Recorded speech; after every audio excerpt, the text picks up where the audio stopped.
from being told to either sign your resignation papers or be straight up fired if WrestleMania Night 2 was anything like WrestleMania Night 1. It seems like Buddy finally woke up from being sleeping gorilla, finally decided to hit the kitchen, grab some pots, grab some pans, grab some seasoning, and start to cook. Well, it's about time. We only been starving for, the past few years. We literally been surviving off of breadcrumbs and washing that down with toilet water. So it feels good to finally get a real meal for once. So here's the thing. I hope Triple H got his nasal spray, some Allegra, Claritin, Zyrotec. It seems like Triple H is allergic to consistency.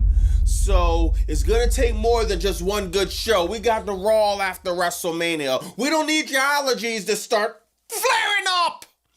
Anytime you're in a position to be consistent, the Raw after WrestleMania, let's please keep up some of the good momentum we got leaving WrestleMania 42, but we'll talk about that later on in the day. You know we're gonna go live tonight. As far as WrestleMania 2 last night, it was fire. Brock Lesnar!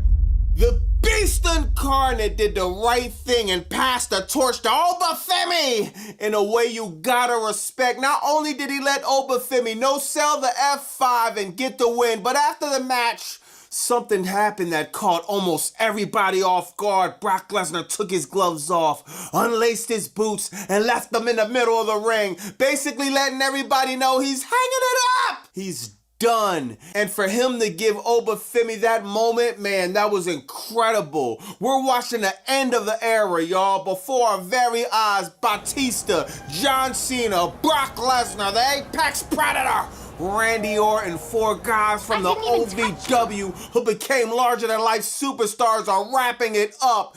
And Randy Orton is the last one standing, but man, after Mania 1, we seeing how Randy Orton back looked, man, and he was barely moving, struggling to even walk out the venue. It feels like his time might be coming sooner than later. This is what wrestling is all about, though. Long-term stories. Watching these guys put on for decades into this business and finally hanging up, especially at WrestleMania. This is special. You can't write a script better than this. And it didn't end there, y'all. We got Mr. Lemon Pepper Steppers going over Mr. Honey Barbecue Skechers, Trick Willie going over Sami Zayn. I thought Sammy Hogan was gonna hawk up. Trick Williams beat up Sami Zayn on Crackdown. I thought they was gonna do the click copy, click paste booking and do what they always been doing for over 30 years. Whoever goes over on Raw on Crackdown is gonna lose at the PLE. But Triple H, he woke up and he found out how to stop throwing like this and actually throw a curveball and surprise the world, shocked everybody. Man, this is incredible.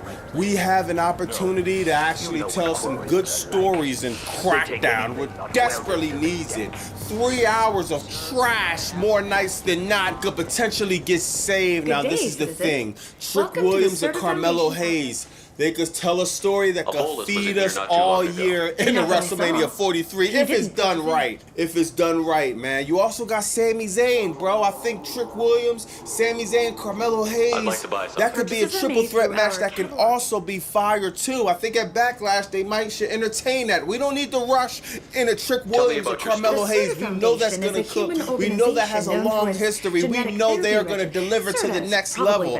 I'm not even tripping if we don't rush into that, man. So we'll see how everything plays out. But shout out to Trick Williams. He came a long way, bro. Just imagine, I said this on my live 6 years ago. Trick Williams was on YouTube trying to cut promos, trying to find his way in the industry, man. 32 likes on the video, bro. The video got just a little over 1,000 views. Fast forward 6 years later, winning the US title at the grandest stage of them all on the best WrestleMania show of the weekend. Man, you can't do nothing but respect this dude grind, dog. And of course I gotta mention CM Couldn't help but notice your prices. And the tribal chief, Roman Reigns, the main event that surprisingly delivered. I haven't been the biggest fan of CM Punk lately, but I can't lie, he showed up in this match, man. The build wasn't the strongest, but once the bell rang, man, they made up for it. The psychology, the pacing, it all worked, man. And I think the right person, Ron, the OTC.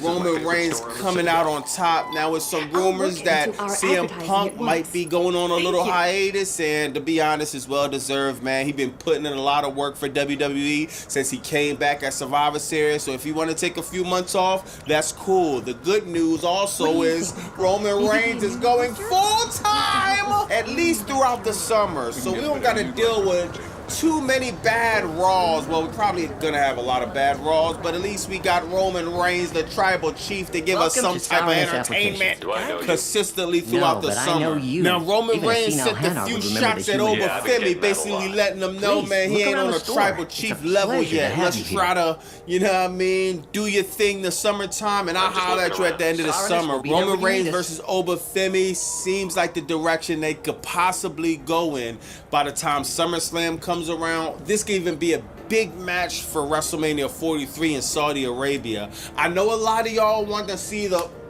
final boss, and there's even people asking me, yo, Bobby Monsoon, do you think the final boss coming back after the Raw after Mania? No. It's a shame The Rock isn't coming back. He doesn't want anything to do with Paul and the horrible creative WWE has been putting together. They put together one good show, it seems like a year. Absolutely. This is horrible. Now here's something that a lot of people might not realize. CM Punk played a role in bringing in the Shield a bunch of years ago, which we all know. But what a lot of us might not know is every member of the Shield has beaten CM Punk for a world title. You got Jon Moxley beating him for a world title in AEW. Seth Rollins beating him recently at SummerSlam last year when he cashed in the Money in the Bank. Now Roman Reigns beat CM Punk for the world heavyweight title, and man, this is a full circle moment. Now we all see how the Bleacher Report yesterday gave night 1 a D, then turned around and gave night 2 a A-. And honestly, I gotta agree with the man. I'm giving this an A- too. The show just flowed better, felt better overall. They still had issues though.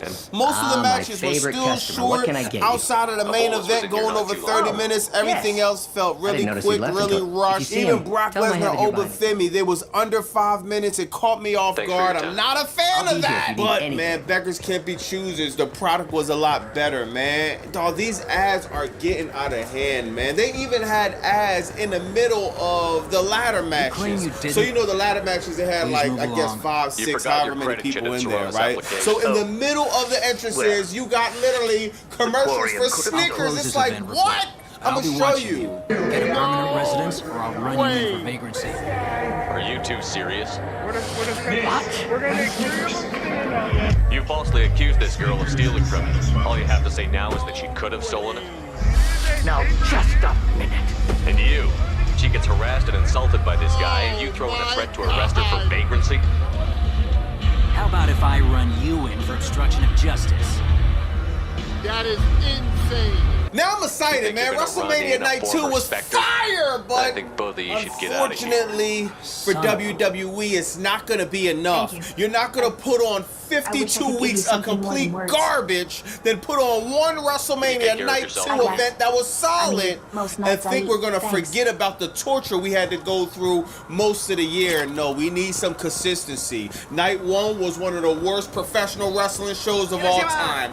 Night 2 was solid, but can you keep up the momentum? I don't know. For Triple H's sake, I hope he can, because if he can't, TKO is guaranteeing to give him a box of Timberlands. Oh, why you say that, Bobby Monsoon?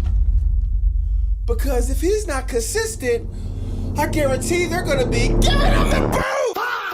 And as he's walking out the office, the last 2 famous words he's gonna hear is, "You're fired." This ad is brought to you by the Pirates in the chat. Go to BobbyMonsoon.com. Get your Ruthless Depression ad t-shirt. If you're sick of the BS in professional wrestling, if you're sick of the soulless billionaires millionaires taking advantage of the fans. Show them you had enough. Go to BobbyRasool.com, get the Ruthless Depression Era t-shirt. Then, now, and never again. WrestleMania Night 2 started off with Oba family! And Brock Lesnar starting off the night, even though they didn't even go for 5 minutes. We're gonna act like that didn't happen. We're gonna act like they went for 20 minutes because the storyline was that in-depth, man. You know what I mean? This was a fire match. Even though it was not even 5 minutes, I still think it was fire, man. Obafemi no selling the F5 just to hit him with the choke slam. Then hit him with his finisher. 1, 2, 3. For Omos, for The Rock, for who else? Big E and everybody else. Brock Lesnar squashed. Oba did it. The next big thing. The torch has been passed. Brock Lesnar did the deed. But what he did after that was just bring it to a whole nother level. After the match, him taking the gloves off, taking the boots off, putting them in the middle of the ring. Paul Heyman with a face full of tears. We all got the sign. This was Brock Lesnar's last match, man. Brock Lesnar was breaking down, crying, man. He winds up leaving the ring, letting the WWE fans know his job here is done. Incredible, man. This is Shakespeare himself couldn't write something as good as this. Are you serious? Brock Lesnar did the right thing, man. And I've been hearing backstage that Brock Lesnar actually handpicked Obafemi for him to be the guy to pass the torch to, not Gunther or anybody else. Obafemi, a guy that deserves it. We gotta take the future, and we gotta believe in the future. We gotta invest in the future.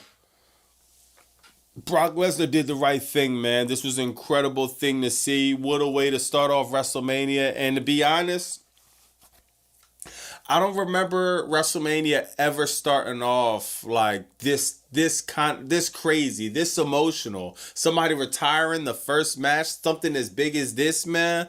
I remember the last time I think WrestleMania 10 when Owen Hart beat Bret Hart, and it was just like such a shocker, man, because that's when you knew Owen Hart just went to the next level. He beat his brother Bret Hart, and that was the last time I remember WrestleMania started off was just a complete shocker that floored everyone, man. But shout out to these two. I want to see what's moving forward with them. Next, you got the ladder match. Penta, JD, Rusev, Javon Evans.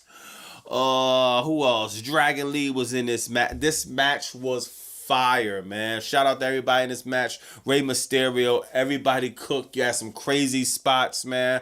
I thought they was going to give it to Javon Evans. I thought he was going to be the youngest IC champion. I thought he was going to be the one to grab the title, and we was going to get back-to-back stars, but Penta wound up getting it. Now, if y'all listen to my prediction, man, I said, I want Javon Evans to win, but I think Penta might retain. I'm not even going to be mad at that because that does make sense. You know, WWE has a lot invested in AAA. They got a lot invested in the Luchadors, but besides that, Penta is a formidable opponent. He is one of the best wrestlers on the roster, so Penta retaining the title is not a bad decision. It's a solid decision, man. Personally, I would like Javon Evans, but bro, 21, he has a long career ahead of him, so I'm not mad at that, man. Penta retain the title. Fire match to start off the first hour of ESPN. After that, you had Mr. Lemon Pepper Steppers versus Mr. Honey Barbecue Skechers, Sami Zayn, and this was a good match, man. I don't think they went 10 minutes, but still a solid match, man. A lot of people, you could say what you want about Trick Williams in the ring, because that's a lot of people start saying, oh, he's not a great wrestler. Like, come on, he's solid. He's good enough. His ring psychology is good enough, bro. He's not out there botching. He's not looking cringe. He's not doing no crazy moves. He's not doing no flips or some santwans or some 5-star shoe strips or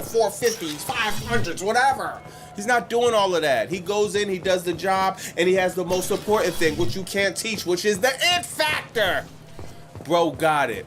Bro, charisma through the roof. You had Lil Yachty getting in there, man. Sami Zayn beating up Lil Yachty, man, but it wasn't enough. Mr. Lemon Pepper Stepper came out new U.S. champion. This is fire, man. Whoop That Trick era has officially started. I'm surprised we didn't get Paula Vex saying this is a new era now, but it definitely is. Obafemi, Trick Williams. That's all we needed for the night. When Trick Williams won, I said, dog, I'm good.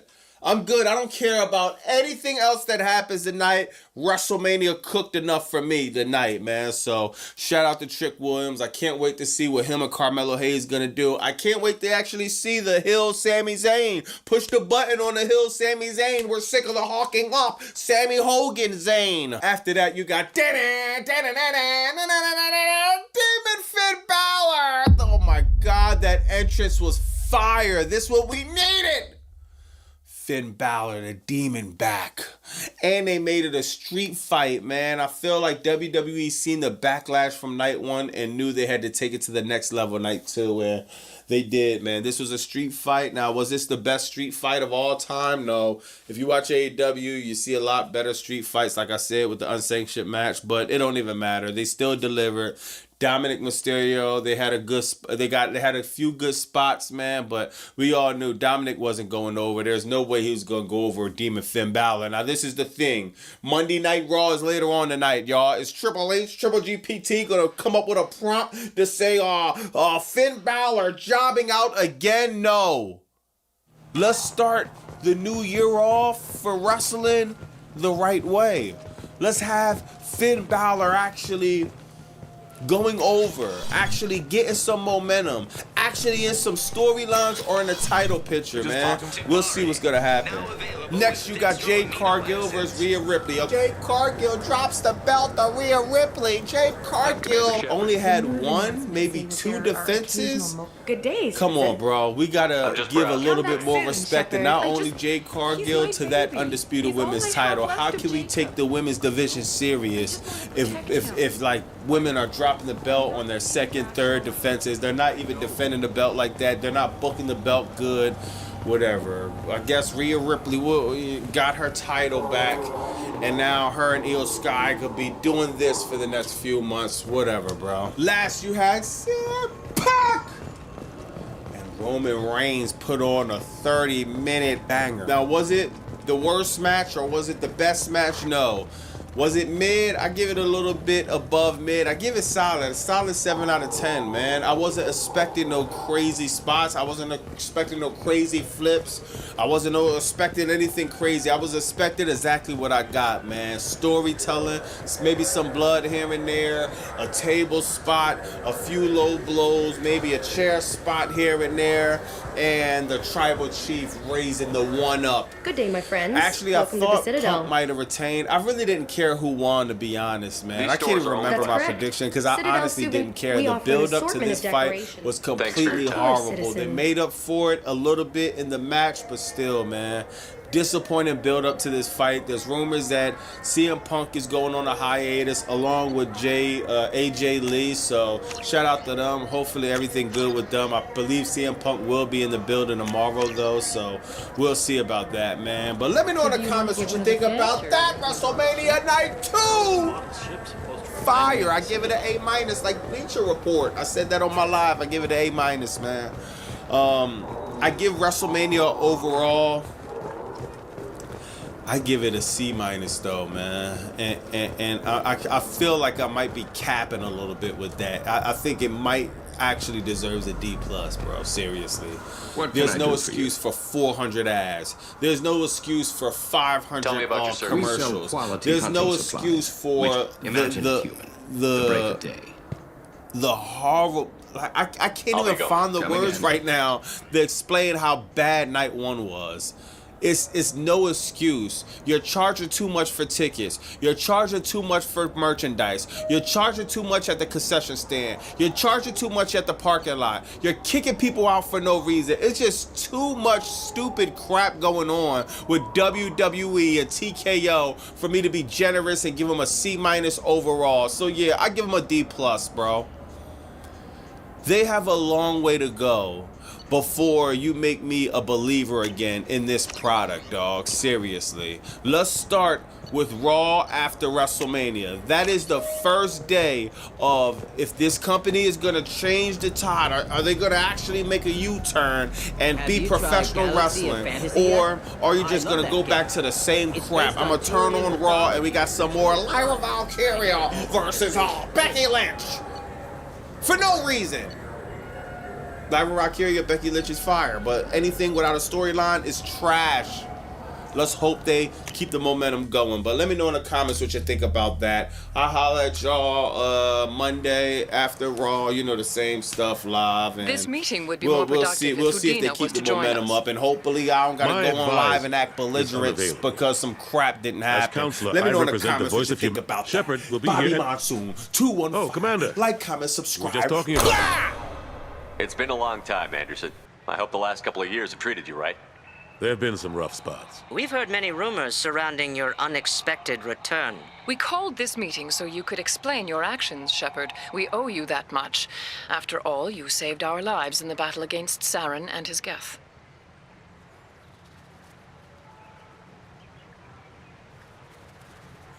The Collectors are abducting human colonists in the Terminus systems. Worse, we think they're working for the Reapers. The Terminus systems are beyond our jurisdiction. Your colonists knew this when they left Council space. You're missing the important part, Counselor. The Reapers are involved.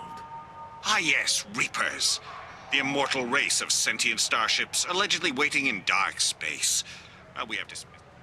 Shepard, no one else encountered the hologram on Ilos that told you the truth. I believe you. But without evidence from another source, the...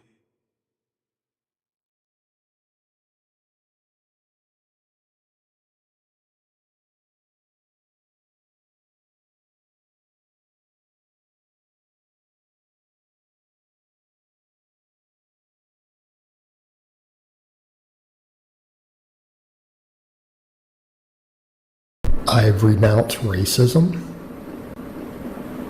I renounce to do with them. I don't want those things on my channel. I don't want them on my platform. I don't want them in my comments on my page. I will ban people for that stuff. Every last one of them.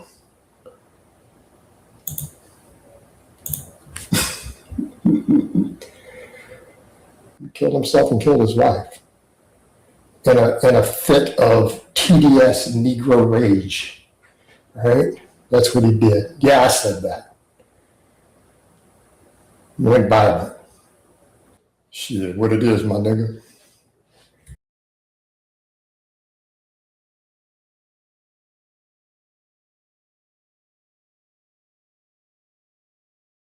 Hear me and hear me good, nigga. I'm here to double down. That shit is a 2-pack of ass. The fuck are you talking about? That shit stinks. City boy! City boy! Alright, ladies and gentlemen, it's your boy, Nate the Great, with another video. And today, we're going to talk about WrestleMania 42. I kept Saren from conquering the Citadel. Just a We bit are of in a my difficult overall position, Shepard. thoughts That's too on far. the entirety Maybe there is a of compromise. WrestleMania Shepard, 42. if you keep a low Okay, profile because I and restrict gave your operations to the Terminus WrestleMania systems, Night the 2, Council is willing right, to I offer you gave Night 2 reinstatement a as a 4 out of Spectre. 10, and I gave Night 1, it was like a negative 1,500 out of 10. So, you know, we split the difference, and we don't I have accept anything your that offer. looks good for Good luck with your WWE as far investigation, as what Shepard. this We hope for a event quick resolution. actually was. Well, Now, one thing that did not You realize surprise the me Council's offer was is the just fact that symbolic. there They were a won't lot of actually do people anything. in the community that just I turned don't need into their straight help. up clapping I just need you to keep seals. them off my back. Shouldn't be too hard. matches. These were As great long as you matches. keep They to the put Terminus on system. bangers, Roman Reigns, Anderson, match of we the need year, to talk Uncle about- Billy it was cinema. Cinema. What are you That's what they're saying. They're saying it was cinema. And I'm here to disagree. Not used to I seeing think ghosts. that I saying that heard you were WrestleMania alive, of 42 in course. any I capacity invited was Shepard here cinema to speak with the Council. is an affront to Counselor, the word. do the words It's an affront to the word shitstorm entertainment. mean anything Just to because you? you throw a The couple of Council good matches reinstated on the my card, Spectre and status. I was the They're first just one happy to I'm say it. staying Okay, okay. in my I review, could I see, stated it but you clearly. really The shouldn't have match taken a quality step like on this night with- I don't 2 answer to was you, much Udina. better than the Why don't match you go to your quality office and on think night about 1. it? Of course, It's not even a Counselor. question. It's Sorry not even a about that. competition.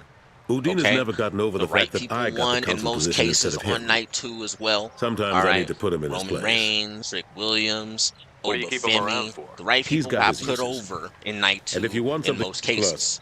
Okay, he's this is always something that happy I to believe attend to all be those true. formal diplomatic But that functions does I can't not be bothered make with. this How's the show last couple of years treated? anywhere near what they call Serving on cinema. the council isn't Now, how I while plan to spend my after I twilight got years. done Knowing the recording, truth I should about say, Sovereign is my brutal. my It's video nightmare stuff. from But I last know how night and important it is. uploading it, So I keep while I'm trying. waiting on the upload, because y'all Hiding know the it good takes fight, forever right? for me Forget Udina to and the upload my council. videos. I'm I too don't old to understand go what the racing fuck. across I'll the be waiting galaxy. all night The for my front videos to line. be uploaded, but That's got to whatever. be yours. While I'm waiting for it to upload, I'm thinking to myself, like, what do I do to pass the time, right? What happened to And I Gunnery Chief say, you Williams know after what? the Operations I'm going to Chief watch Williams is still WrestleMania with the... 17. I can't say Now, anymore.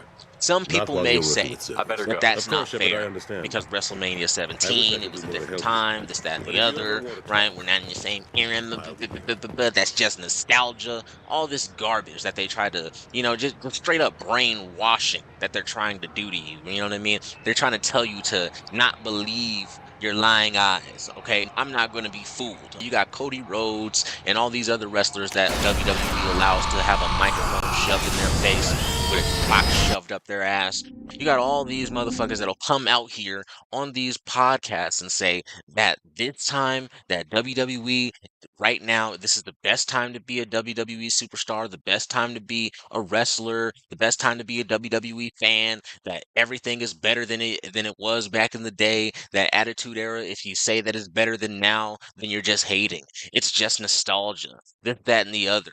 And I have to disagree.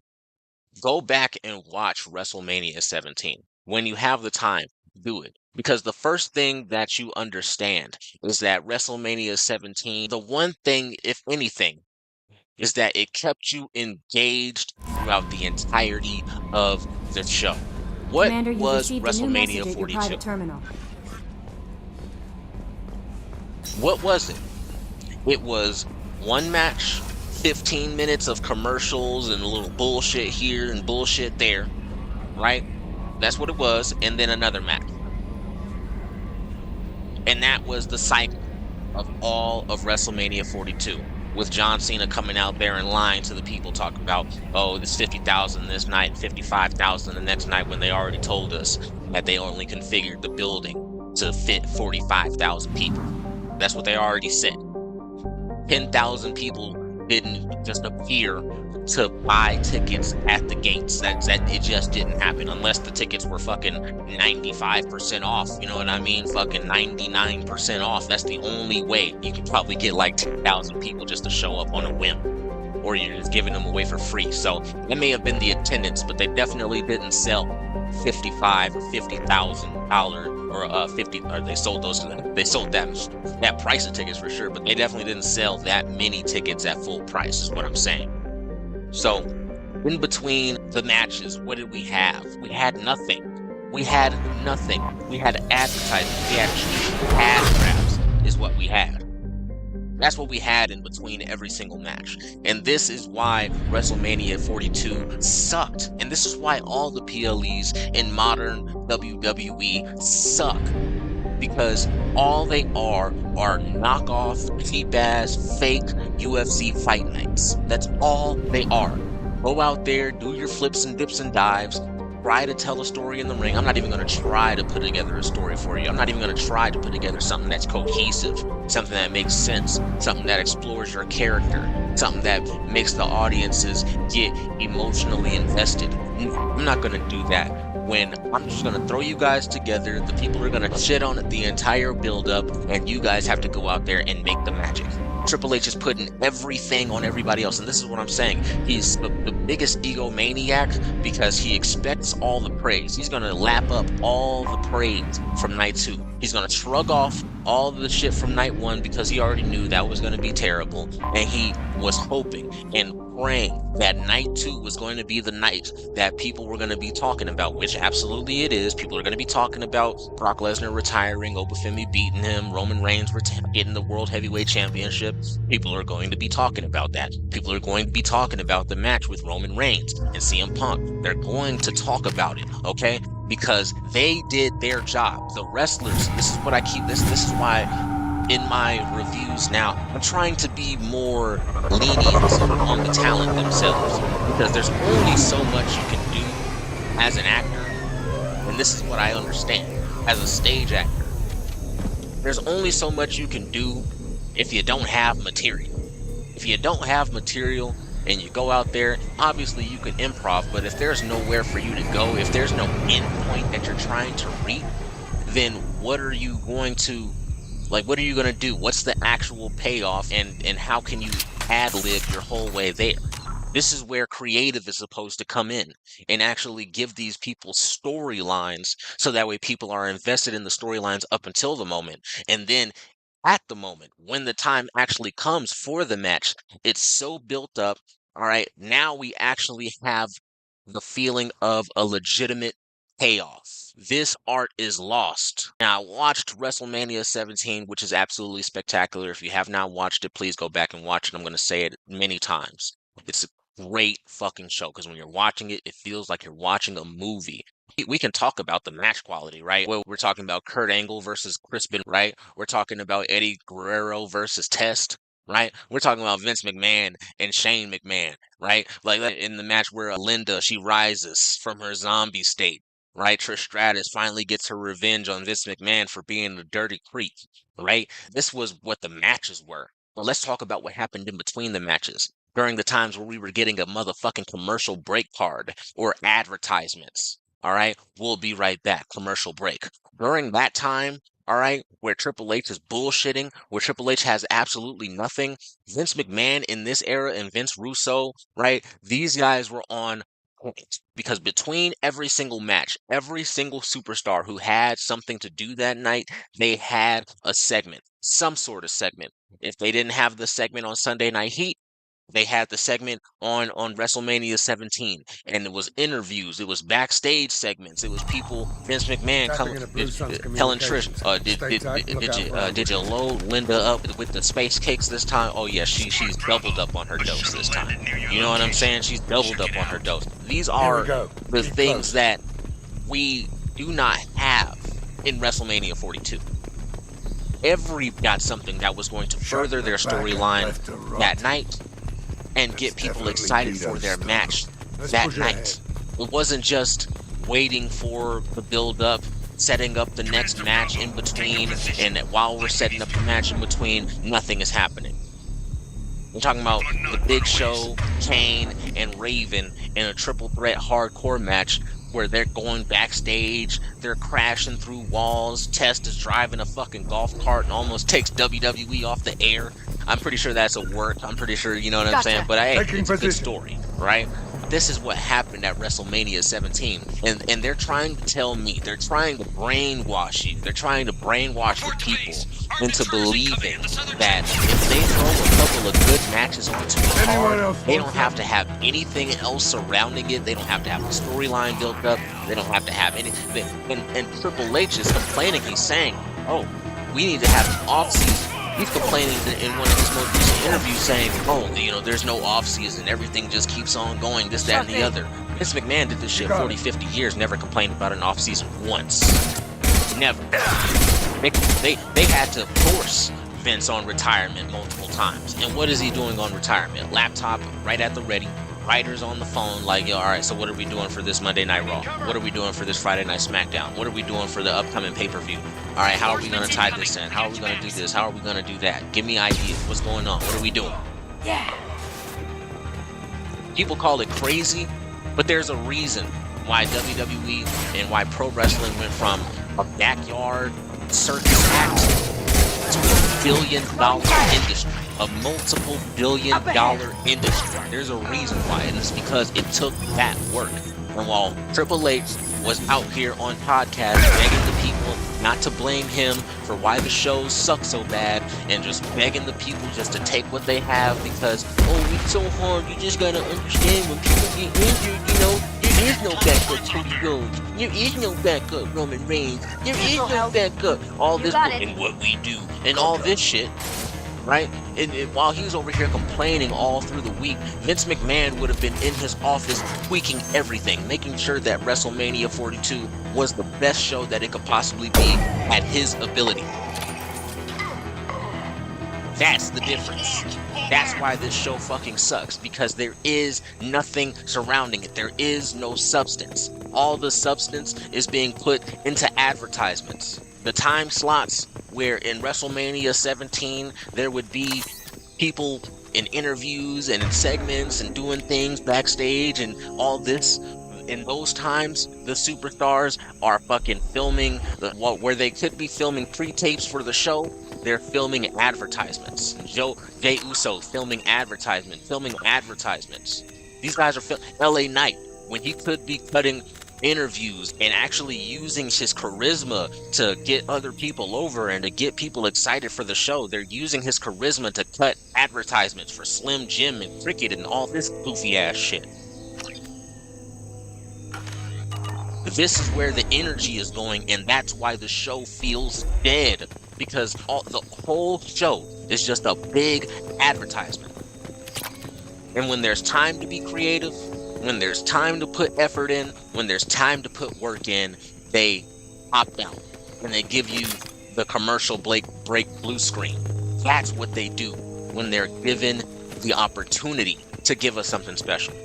When Triple H has his back against the wall, this is the best that he gave us. No, I won't be the victim. I won't be the guy giving mulligans or giving people, you know what I'm saying, the benefit of the doubt. It's beyond that time. Triple H has had time to have the benefit of the doubt. He's had that time. It's beyond that. If we're still talking about benefit of the doubt, just let him cook. At this point, it's over. Triple H has proven, and he's already admitted, that he has no idea what he's doing. He doesn't know how to do it. He doesn't know how to write for certain people. He doesn't want to reach out for help, because he sat under the learning tree. I don't give a fuck how many learning trees Triple H sat underneath. None of them taught him a damn thing. None of them taught him a damn thing.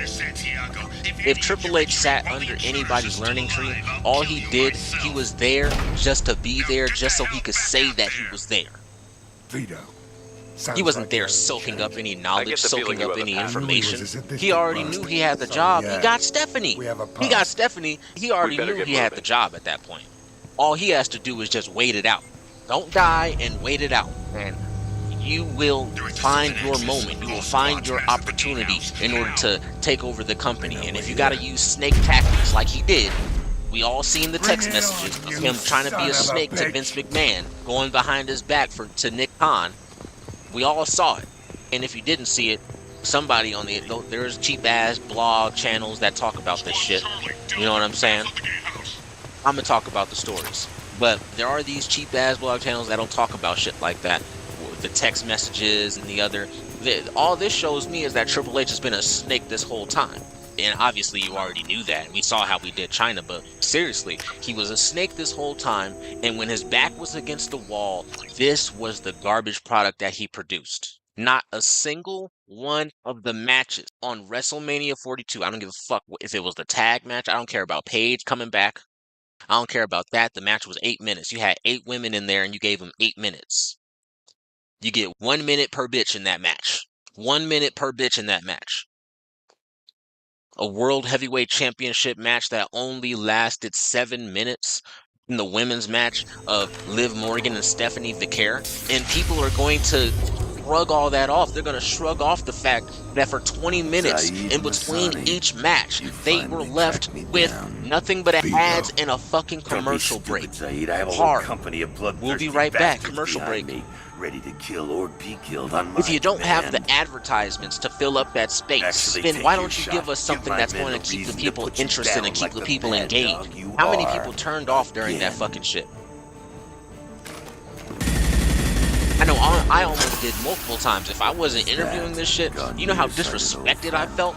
Burn, you son of a bitch. That's why it pisses me off that people are trying to call this shit cinema. Just because Roman Reigns had a good match. The guy that people are shitting on all the time. The marks are always shitting on Roman Reigns. Gave them the best match of the night. Saved the entire card. Saved Triple H's ass for one night. And Roman Reigns is a Vince guy. Roman Reigns had a learning. of Vince McMahon. Because Roman Reigns was Vince's guy. Just like John Cena was Vince's guy. Just like Stone Cold and The Rock were Vince's guys. Just like Hogan was Vince's guy. Roman Reigns was that same guy. He was on that same level. Not as far as, you know what I'm saying, legendary status, but on that same level of, you're the guy, I'm pushing you. We don't have that anymore. We don't have a guy. The guy that's being pushed is Cody Rhodes. And Cody Rhodes doesn't have half, a fourth, a tenth of the potential that Roman Reigns has as an A player. He doesn't.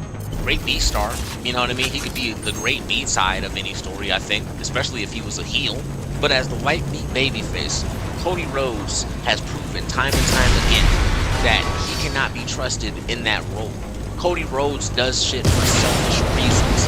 He does things for his own legacy. We don't have to talk about the man before we talk about the character of Cody Rhodes. The character of Cody Rhodes, what he's shown me is that he'll use and abuse anyone's name. He'll get cheap pops in any way that he can. He'll use his father's name, his dead father's name, in order to get himself in position to win a championship. We can't get to the And then when it's time to, I don't know, be creative and show what got you to the level that you're at, does he thank his father? Does he thank his father, who's the one that actually got him there? Because the only reason why he's WWE champion at this point is because people feel sorry that he's Dusty's boy. Alright, that's the only reason why he was able to become champion in the first place, and the reason why he's champion now is because he took that to me. You know what I'm saying? It is what it is. Like, there's no other there. You can't explain to me any other reason why Cody Rhodes is being pushed the way that he's being pushed, other than him taking that cockney. That's the only way that it makes sense to me. This WrestleMania was cheap, it was low budget, it was non-creative, and satanic, of course. I usually don't even talk about that side of it, but I talked about it in my live stream. The show was satanic as hell, okay?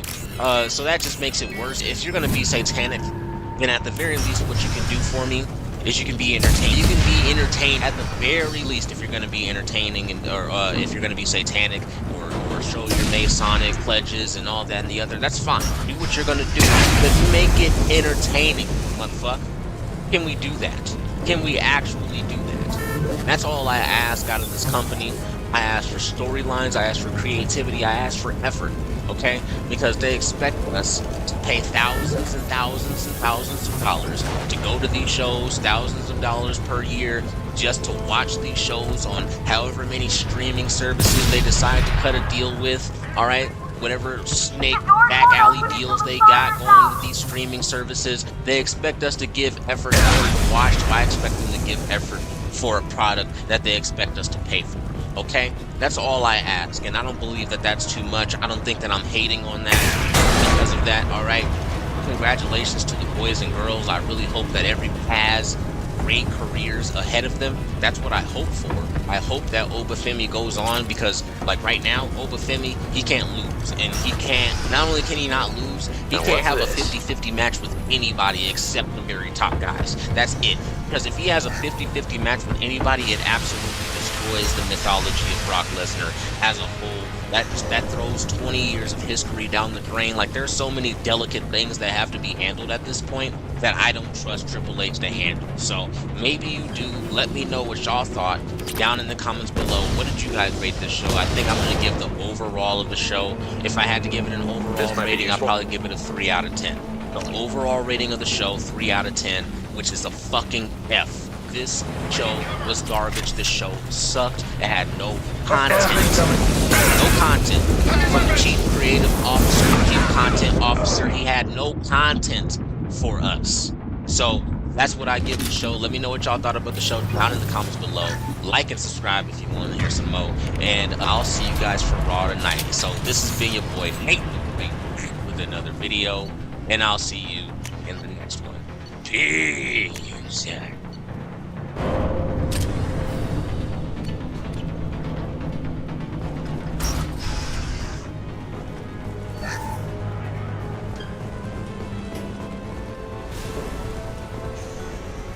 First person to bring me Masani's head gets nothing special on this page. Going dark. You brought Shepard with you, and you still don't have a chance.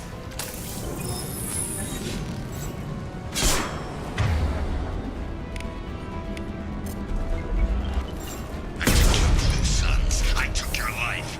Now I'm taking it again.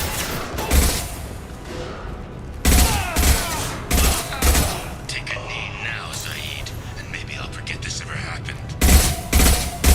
Right between the eyes. Let that loser die, Shepard. You can walk out of here alive.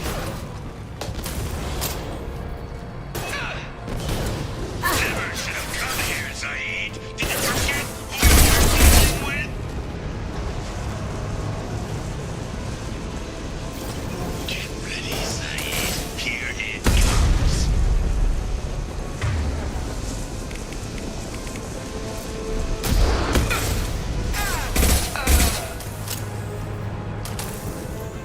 I need cover.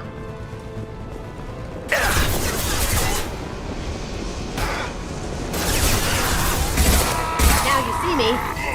Straight down.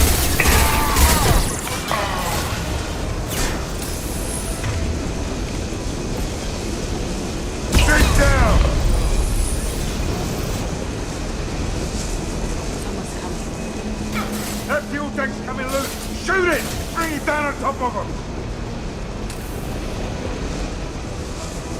Going silent. Firing concussive shot.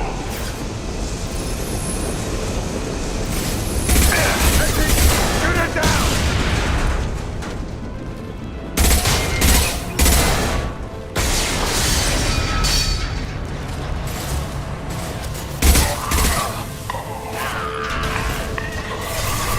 Going dark. Hell yeah.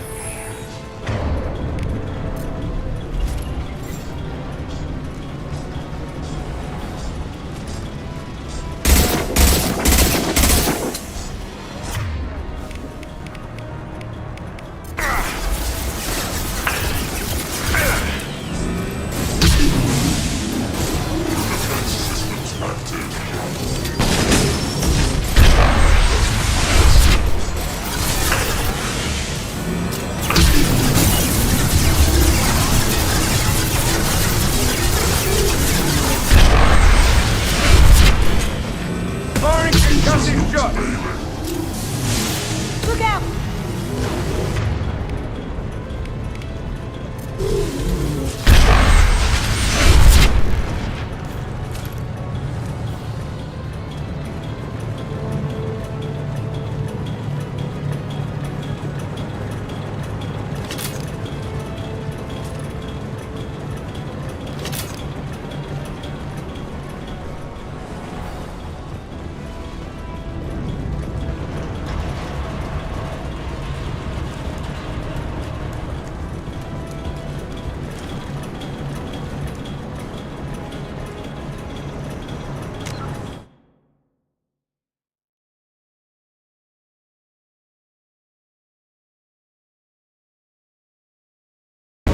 Night one of Wrestle Big E and everybody else, Brock Lesnar squashed. Oh, but did it? The next big thing, the torch has been passed. Brock Lesnar did the deed.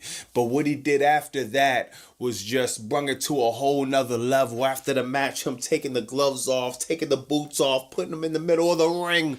Paul Heyman with a face full of tears. We all got the sign. This was Brock Lesnar's last match, man. Brock Lesnar was breaking down, crying, man. He winds up leaving the ring, letting the WWE fans know his job here is done. Incredible, man. This is Shakespeare himself couldn't write something as good as this. Are you serious? Brock Lesnar did the right thing, man. And I've been hearing backstage that Brock Lesnar actually handpicked Obafemi for him to be the guy to pass the torch to, not Gunther or anybody else.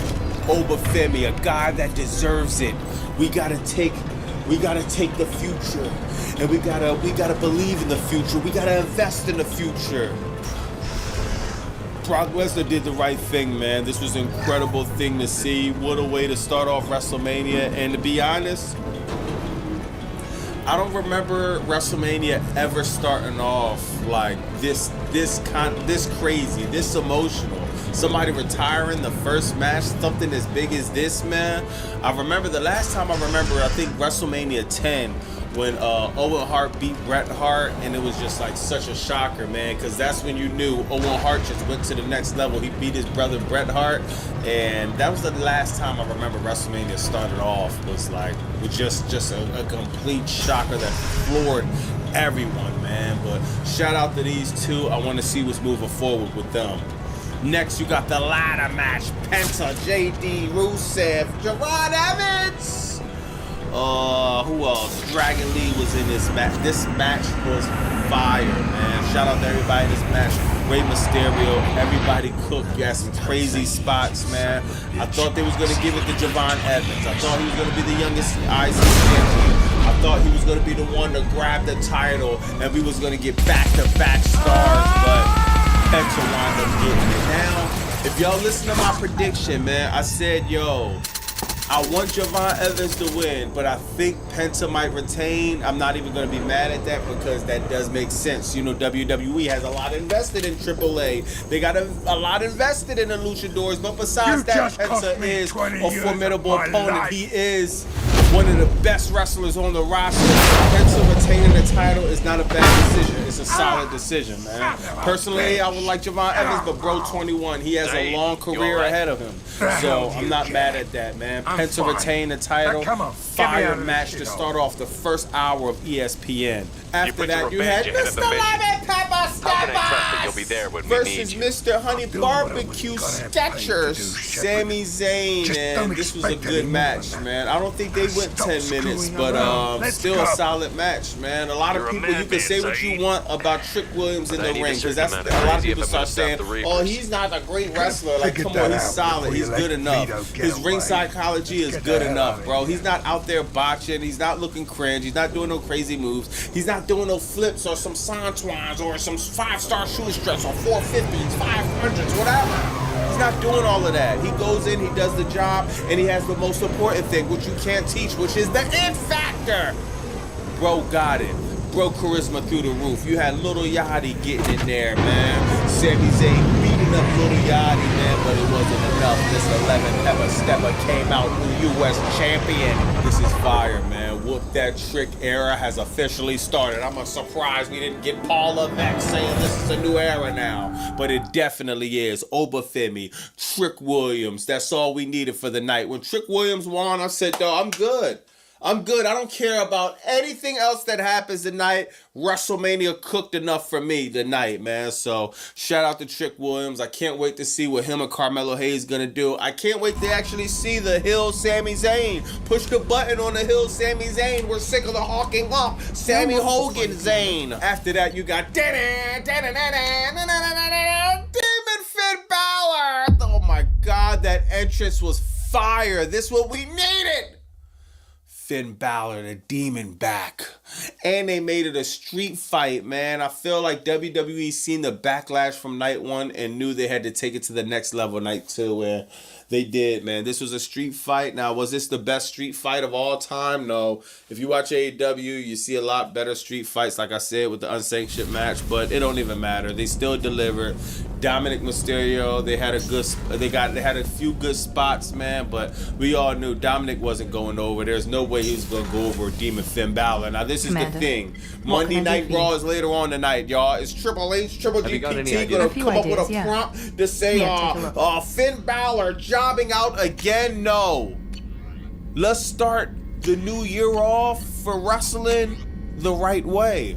Let's have Finn Balor actually going over, actually getting some momentum, actually in some storylines or in a title picture, man. We'll see what's gonna happen. Next, you got Jade Cargill versus Rhea Ripley. Jade Cargill drops the belt on Rhea Ripley. Jade Cargill only had one, maybe two defenses.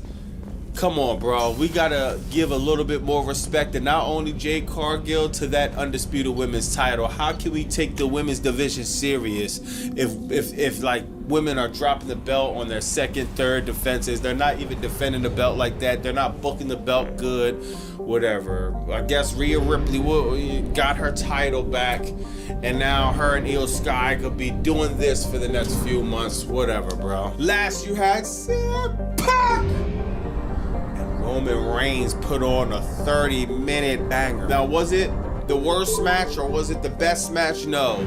Was it mid? I give it a little bit above mid. I give it solid. A solid 7 out of 10, man. I wasn't expecting no crazy spots. I wasn't expecting no crazy flips.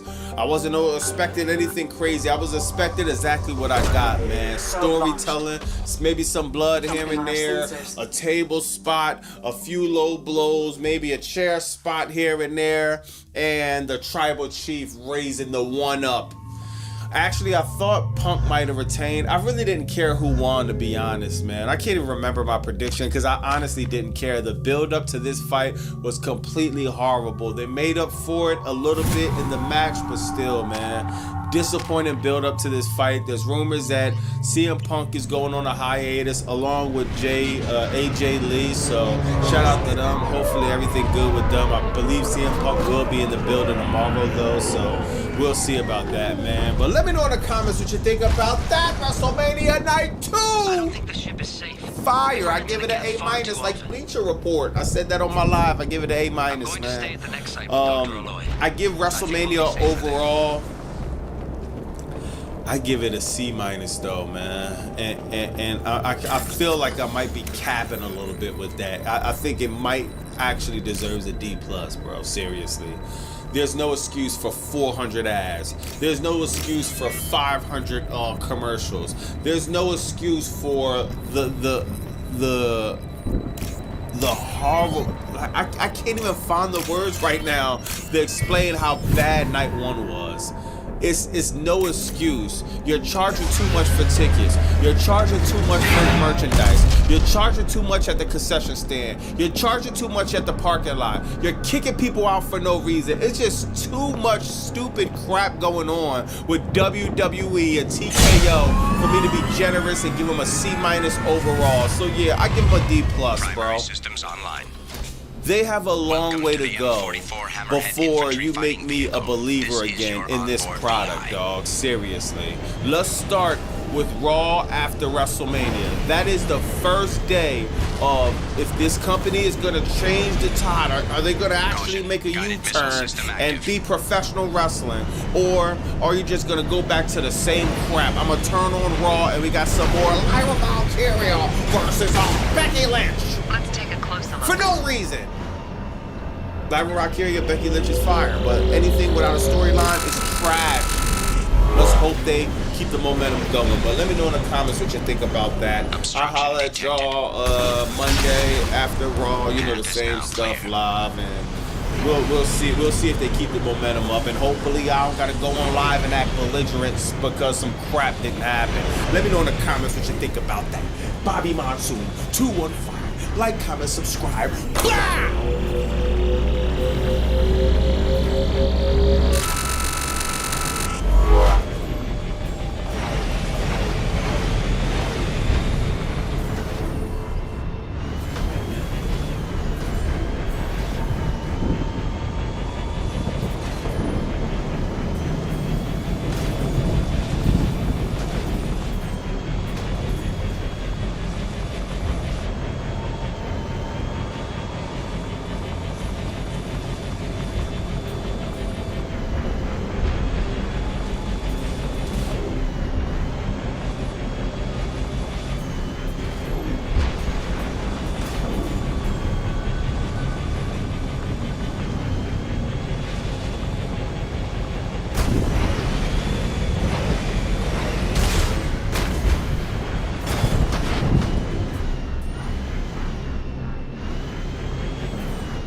Commander, you've received a new message at your private terminal.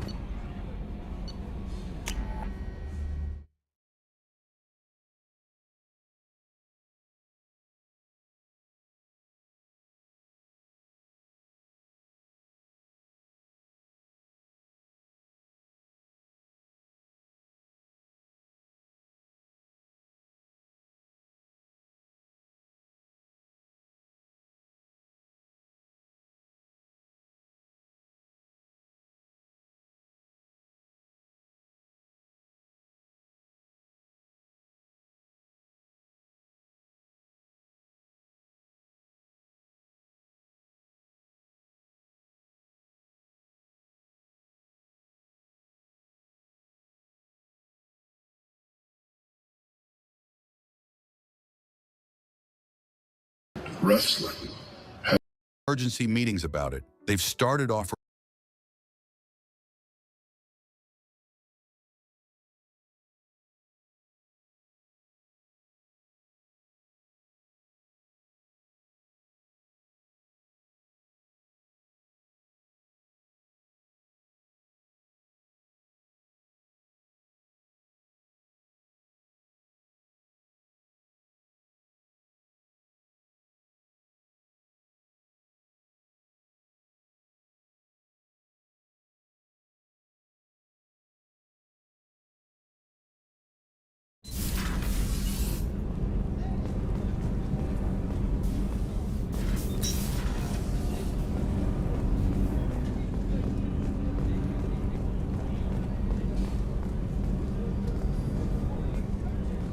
The starboard observation deck is closed until needed.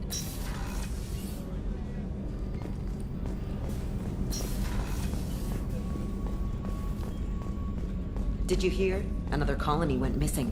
Ferris Fields. Commander, those provisions you provided were perfect.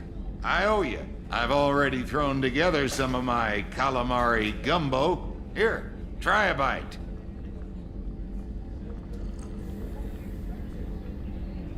Truth told, it's based on an Asari recipe.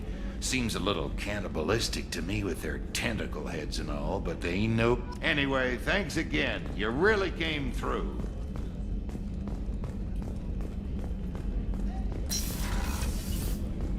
Commander, what can I do for you? You have a minute, Miranda? There's a lot to do, Shepard. Maybe another time.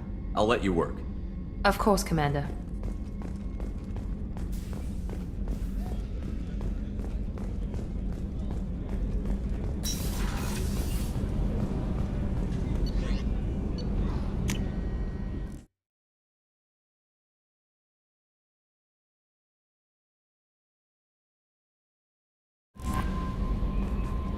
No messages for you, Commander.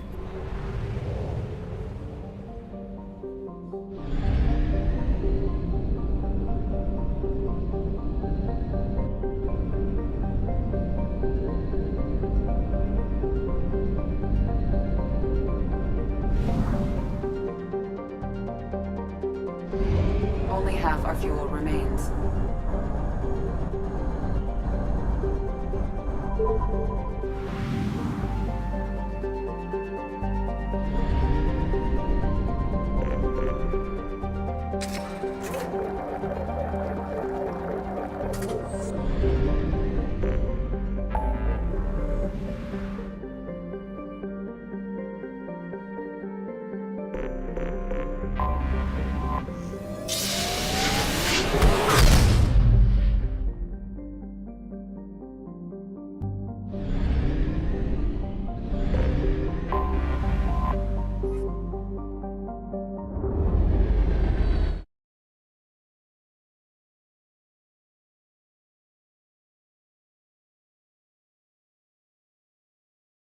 What's that, Timmy? What did you say right there at the back? This is completely unexpected, absolutely unbelievable. Why, of course it is. Who would have thought that the company, Abyss Stone, for making people piss in bottles so they don't get fired because of a loss of productivity. By the way, this begs the question. Do you not lose productivity while you piss in a bottle? Is the productivity then the same while you're not doing it? I I'm a bit confused on that one. But in any case, surprise, surprise, the company that is best known for doing that does not respect your right to own stuff. I'm personally completely shocked. Well, it seems at least one thing hasn't went great for Big Jeffrey. Amazon has just announced that to better serve their players, that's a quote, on their Luna game streaming service, they are now going to turn off the ability to buy or stream your own games. And for those left with unplayable libraries, there would be no refunds. Doesn't really sound great, does it? You see, 4 years ago... Sounds like it doesn't make sense. To better support our customers, we're gonna take away the thing that you paid for. Sounds great, in fact. I love the modern age. Amazon wanted to offer you the future for gaming. A way to bypass the need for a console, but without hurting game ownership. Ownership in air quotes, because licenses. But hell, they even got the likes of GOG on board, letting people access PC gaming without ever needing a PC. Sounds fairly nifty, but now they've shown us the cost. And that is that when you don't own your own hardware, you are just waiting for the people in control to hit the kill switch and to leave you with a library of games that... No, I'm not saying we have already seen this through Stadia and other things like that, but yeah, we already knew what the outcome of this is. Everyone who bought it effectively just paid money to get completely wrecked at the end. That does require some special level of, being on the wrong side of the IQ average distribution scale. You cannot play, and this is not just a little story about how, oh, you'll own nothing and you'll like it. This is actually something far worse, that you can actually own your games, air quotes, own, and just be left with no way to play them. So let's get stuck in. Now, if your response to this video was, wait, what? Amazon has a game streaming service? Yeah, actually. It started in 2020, where Luna launched in beta as a streaming... Yeah, I mean, Amazon also tried to compete with Steam, and the only time that we knew about this was when Amazon Game Studios shut down because they failed. Yeah, until that point, no one knew that that's a thing. Everyone thought that Amazon just has New World and that's pretty much it. No, turns out they had a bunch of useless garbage other than New World. Subscription service. Basically, Amazon Prime Video, but for a library of video games and with a similar channel-based model. So you would pay for a channel, say the Ubisoft channel, just like you buy your Paramount Plus. It even had its own... Okay. Saying that you're gonna pay for anything Ubisoft already sounds like, I don't know, heresy. And it requires a fire to be purged, okay? Ubisoft would not even agree to something like that, how humiliating it is. To know that no one is gonna be willing to pay for their garbage. My god. Controller, you could play through any screen, it was on tablets, it was on smart TVs, and like most Amazon things, it was fine. It worked, it was relatively cheap, and over the next 5 years, it came to many, many different countries. But in 2022, they took away the beta. The service launched fully, and with that, they did something new. So, aping one of their competitors, GeForce Now, they would let you play your own video games through... Well, GeForce doesn't care about that much because the people behind GeForce now care about AI more than anything, so not a big deal even. No, Mr. Huck. Don't you just love how everything's kind of just crumbling around us? You know, this thing that used to be a thing is now bad. This thing that no one liked now is getting pushed. Man, it's a never-ending story. Through their service, if you had the right accounts be linked up. But of course, Amazon's strengths don't stop there. They are good at stores, they know about leverage, they know about scale, so they went further. And they used that scale to cut deals and to build custom integrations. And that meant that on Luna, you could play your existing Ubisoft game, or you could actually buy new games from Luna itself. So you could get ownership of games, asterisk, licensed to play a game that is independent of needing expensive hardware. And by 2020... Anything that's not a physical copy is not ownership of the game. And by the way, I'm going to even go further than this because we kind of need to start talking about it. That didn't go as I expected. Anything that is not a physical copy and can be played offline is not yours. Because right before physical copies became unpopular, We'll keep radio and contact in case online completely took over. There was this neat little thing that games that were sold as physical goods, but still required an online thing, could ban your CD. Yes, they could ban your key. They could still prevent you from using it, even if you owned it as a physical thing. And that was games that not only had an online component, but single-player games that just required you connection to the internet to play them, which is the best part. 24, the ownership angle had actually gotten stronger, like actually stronger, because it was in the form of a GOG store right from the Luna service that is still DRM free. You could buy Cyberpunk, own Cyberpunk, and play Cyberpunk even if your PC could not meet the recommended specs. And of course, because it's on GOG, no DRM bullshit. Like, that's actually a case where you basically do own the game. And when we think about the strategic optics here, it was them partnering with the ownership and preservation focused gaming storefront. It felt like an actual statement, and in many ways, it would solve the temporary nature of subscription services by selling customers on the idea of building up a permanent game library. But as it turns out, the idea was only as...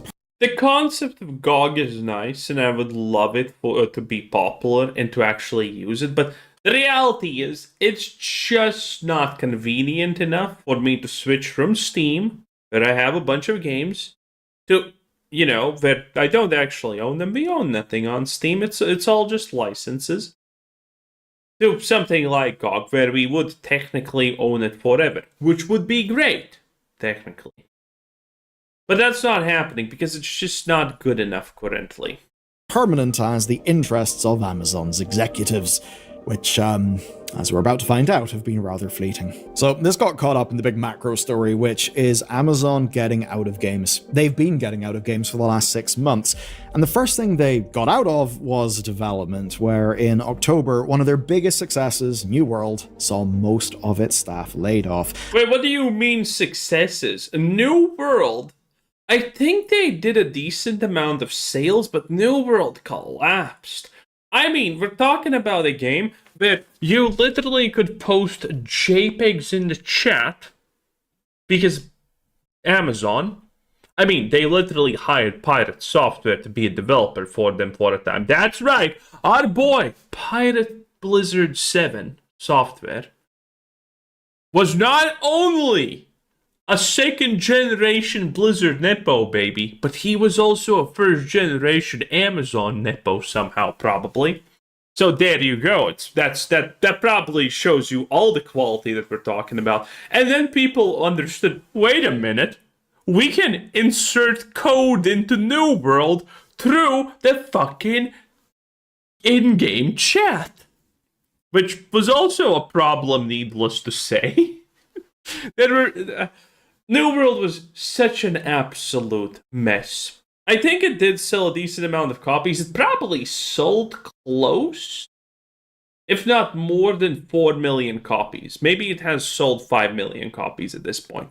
It's hard to say, I don't remember following it, and these are estimates based on the fact that I think they peaked at something like 270 players, or maybe it was more, I don't remember. But it did sell a lot of copies, but it collapsed so absolutely fast. In a month, it was completely dead, effectively. Not truly dead, but nothing they did was good. It was just not a good enough game. It was fun to mine in it, it was fun to chop wood in it, but other than that, there was not a lot of appeal. And a new MMO that was in development had its development ended. They sold off an in-development Dieselpunk MOBA to Ubisoft, they pulled out of publishing a driving game from ex-Forza leadership, but it still seemed like Luna was safe. And that's because Twitch Prime and Prime Gaming were rebranded under Luna. But it really was just a rebranding, it did not change that much. Players could still get games and codes for GOG or the Epic Games Store. Your Amazon Prime subscription would now give you access to Luna streaming by default, which basically meant it looked like Amazon was putting all of their eggs in the Luna basket and having that basket be tied to Amazon Prime. But it now turns out we really overestimated how big... Actually, it's the other way around. It has been forever. Amazon is always using the Amazon Prime subscription as a way to push people into something. And I think that's very interesting because it just doesn't fucking work now, does it? They're giving free Twitch subs to people who have Amazon Prime. That's not working out. Twitch is losing money.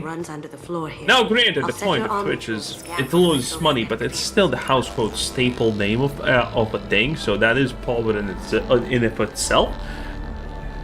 They have tried to use the Amazon Prime subscriptions as a gateway to get people into so many things at this point, and all of that has colossally failed. That basket was. Now, this was first flagged up through emails that were sent to subscribers.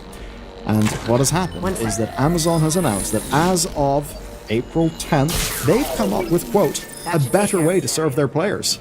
So, obviously, this is a good news story, right? Well, their better way to serve players is having Luna stop offering access to third-party subscriptions, individual purchases, or stores to buy them from. That means the GOG store, the Ubisoft store, all those things would be discontinued from Luna, and the streaming library of rotating AAA and indie games, plus cloud games like the Gen AI-powered Snoop Dogg courtroom game. Good news is, that would stay, so you can still have your Snoop slot. Oh, so very generous of them, but I haven't actually got to the real bad news yet, and that is that by June 10th, you're not going to be able to play the games you previously purchased. That's quite the problem. Basically, you'll no longer be able to stream games from those accounts, even if you bought the games through Luna. Even your save data on the platform only gets to exist for 90 days after June 10th, and while you can download it, Amazon makes no guarantees about your save data working. What they can guarantee, though, is that you'll get no refunds for any of it. Why are there no refunds? Well, based. Because in paper, these games are still playable. You can still run your Ubisoft or GOG games through another platform. You know, the other platform that you probably don't have, because that's why you're playing on Luna in the first place. So that's pretty bad, but hey, it's a great thing that PC gaming is so very financially accessible right now. Yeah, this one's quite bad. Here's a quote from Amazon. Until now, playing on the big screen usually means expensive consoles, costly graphics cards, and they go on in that quote. Now, that is what Jeff Gaddis, the GM of Amazon Luna, was claiming whenever they announced their October rebrand. Basically, that Luna was built to solve that problem of needing a big expensive GPU. And look, in many ways, that's actually how Luna worked. The principle that getting a PC or a console at the right specs would cost serious money, especially if you wanted to play the newest games, was an issue, and Luna would mean that you didn't have to do that. It was a decent way to play games. By the way, this is just another low-key example of how fucking dead consoles are in the water. Because notice that this is an alternative to the not only price of PCs, but consoles. Because everyone knows consoles are way too expensive for how little they provide nowadays. So, this is an alternative even to the cheap solution. Yeah, that's nice to hear, ain't it? As long as your internet held up. So if that's what they were saying a handful of months ago, what's different now? Amazon made these changes knowing that the games market was kind of shifting. PC and console hardware is getting more expensive, especially the kind needed to run the biggest games. And those games themselves are getting more expensive, sometimes literally, and sometimes... We could actually just, ignore all this if developers optimize their games. I mean, Arc Raiders is runnable almost on a potato at this point. And it's an Unreal Engine 5 game. Yes, I know. Unbelievable. And it is, again, it is literally playable on a potato. But none of these devs care about that, probably because they don't have enough skill or talent to make it work on potatoes. Or maybe they just don't like potatoes, who knows? When I get home, I'm not thinking about how to peel a potato. I'm thinking about to get grab a drink, maybe just slightly intimidate my wife. All of the normal stuff. Well, because everything else is getting more expensive, so people have got less disposable money these days. And that's what this new wave of Luna was targeting, right? It was targeting consoles, it was sort of trying to take over the living room TV and fold everything into a general subscription with Amazon Prime. And looking at the data, it's kind of clear why Amazon doubled down on Luna rather than other game development things. And that's because over 2025, Circana's data That's because Amazon is a bunch of idiots with too much money on their hands and they're throwing it now into things that don't make sense.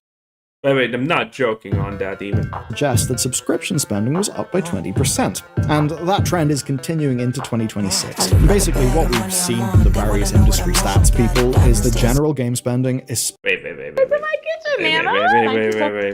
Let's look at that again.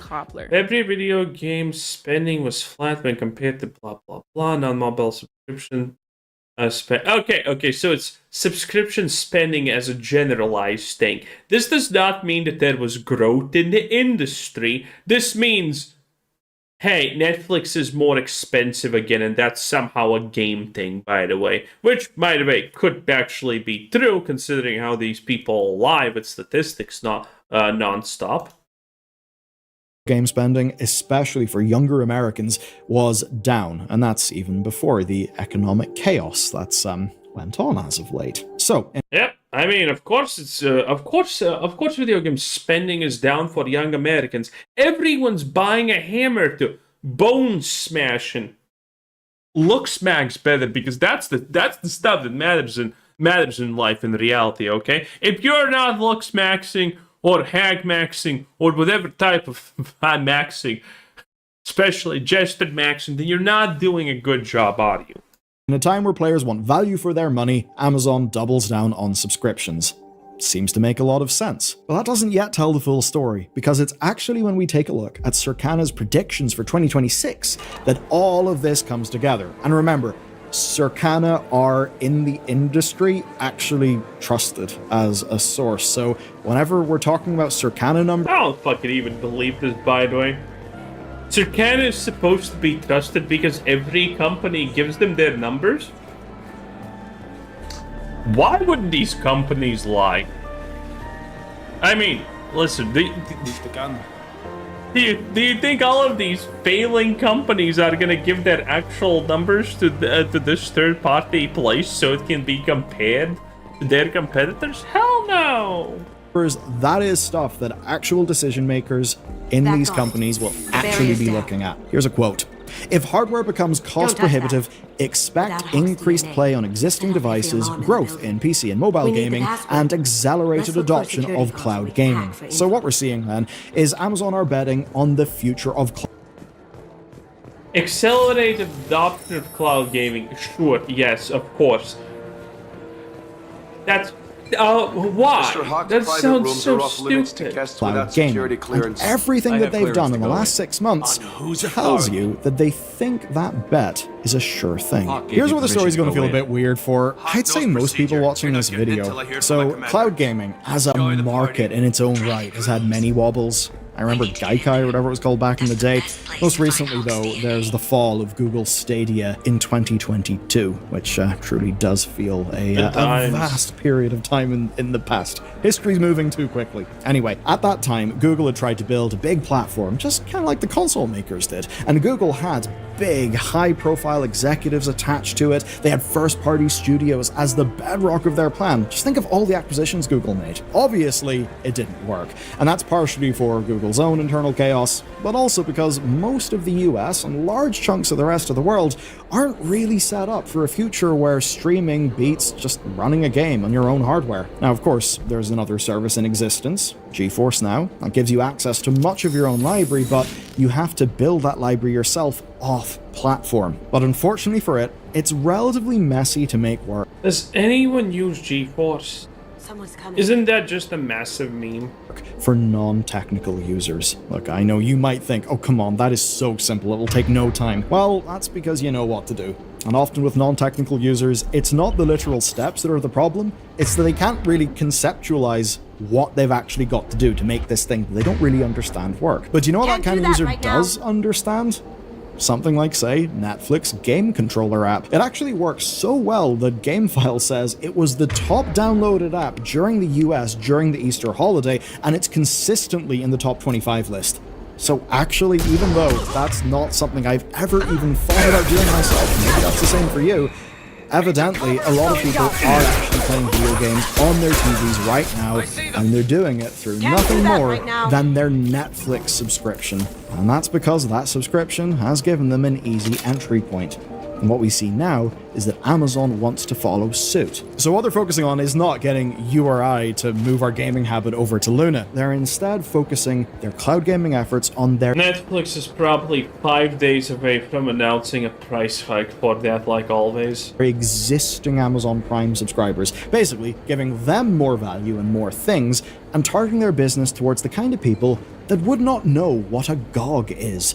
Or maybe wouldn't even know what an Ubisoft is. That's the point. Luna offers a subscription service bundled in with an existing product that many people have: Prime. The gaming content will be entry-level enough that all you'll need is just a mobile phone and an app to play. That's the core of it, just like Netflix. Now, they're not dropping more prestigious games entirely. They're still happy to put those things up in a rotating library for access when, say, an audience wants something that's not, I don't know, like a Jackbox-style party game. And they're still happy to use all this as a selling point for Twitch subscriptions. But the concerns about ownership and the things that matter to people who would consider themselves to be gaming enthusiasts, those things don't matter to Amazon anymore. And that's why some people who moved into Luna are feeling extremely burned right now. So then, the people running Luna in 2024 believed so much that gamers would care about ownership of their games and game streaming that they decided to partner with GOG, a storefront that's entirely geared towards enthusiasts.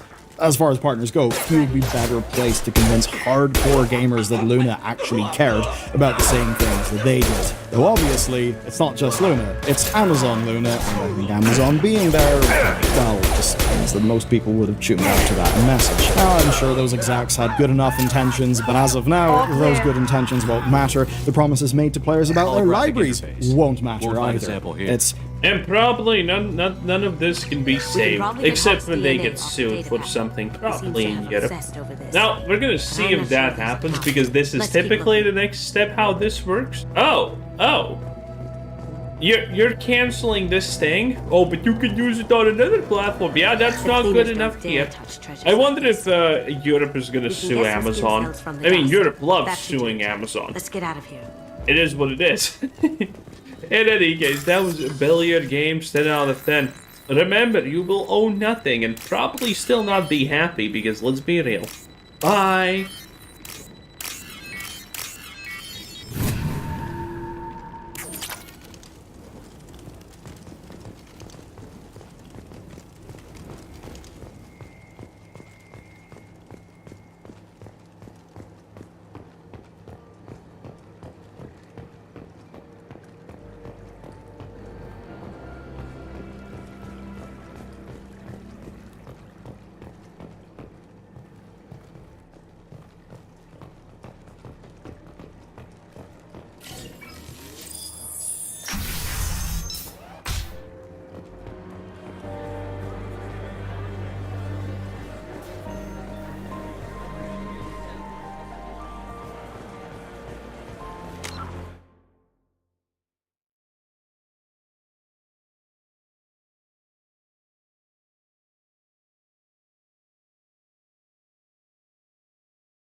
unlock? We need the password. Let's look for a security console we can hack for info.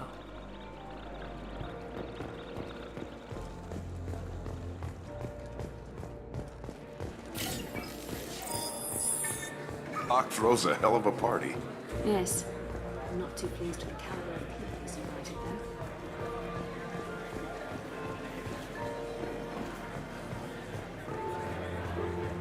Some say. Let me unlock that security room door for you. There we go.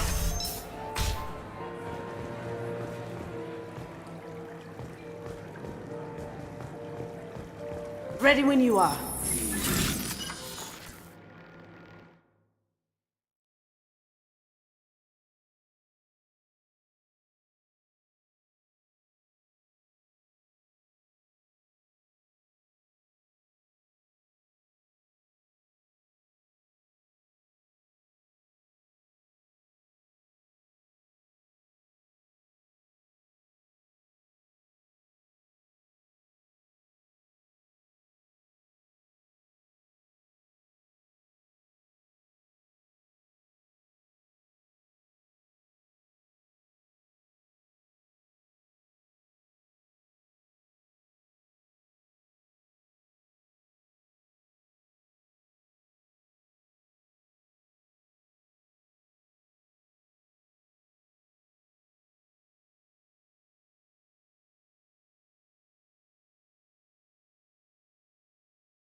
Look straight ahead.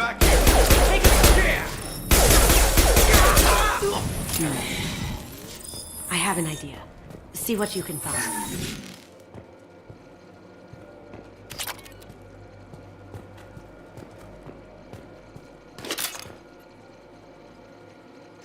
Got something? The password is Perugia. Huh. That's the name of the man who stole the Mona Lisa. Nice. Now, I just take the voice sample we got from Hawk and... got it. Now we can crack that voice scanner.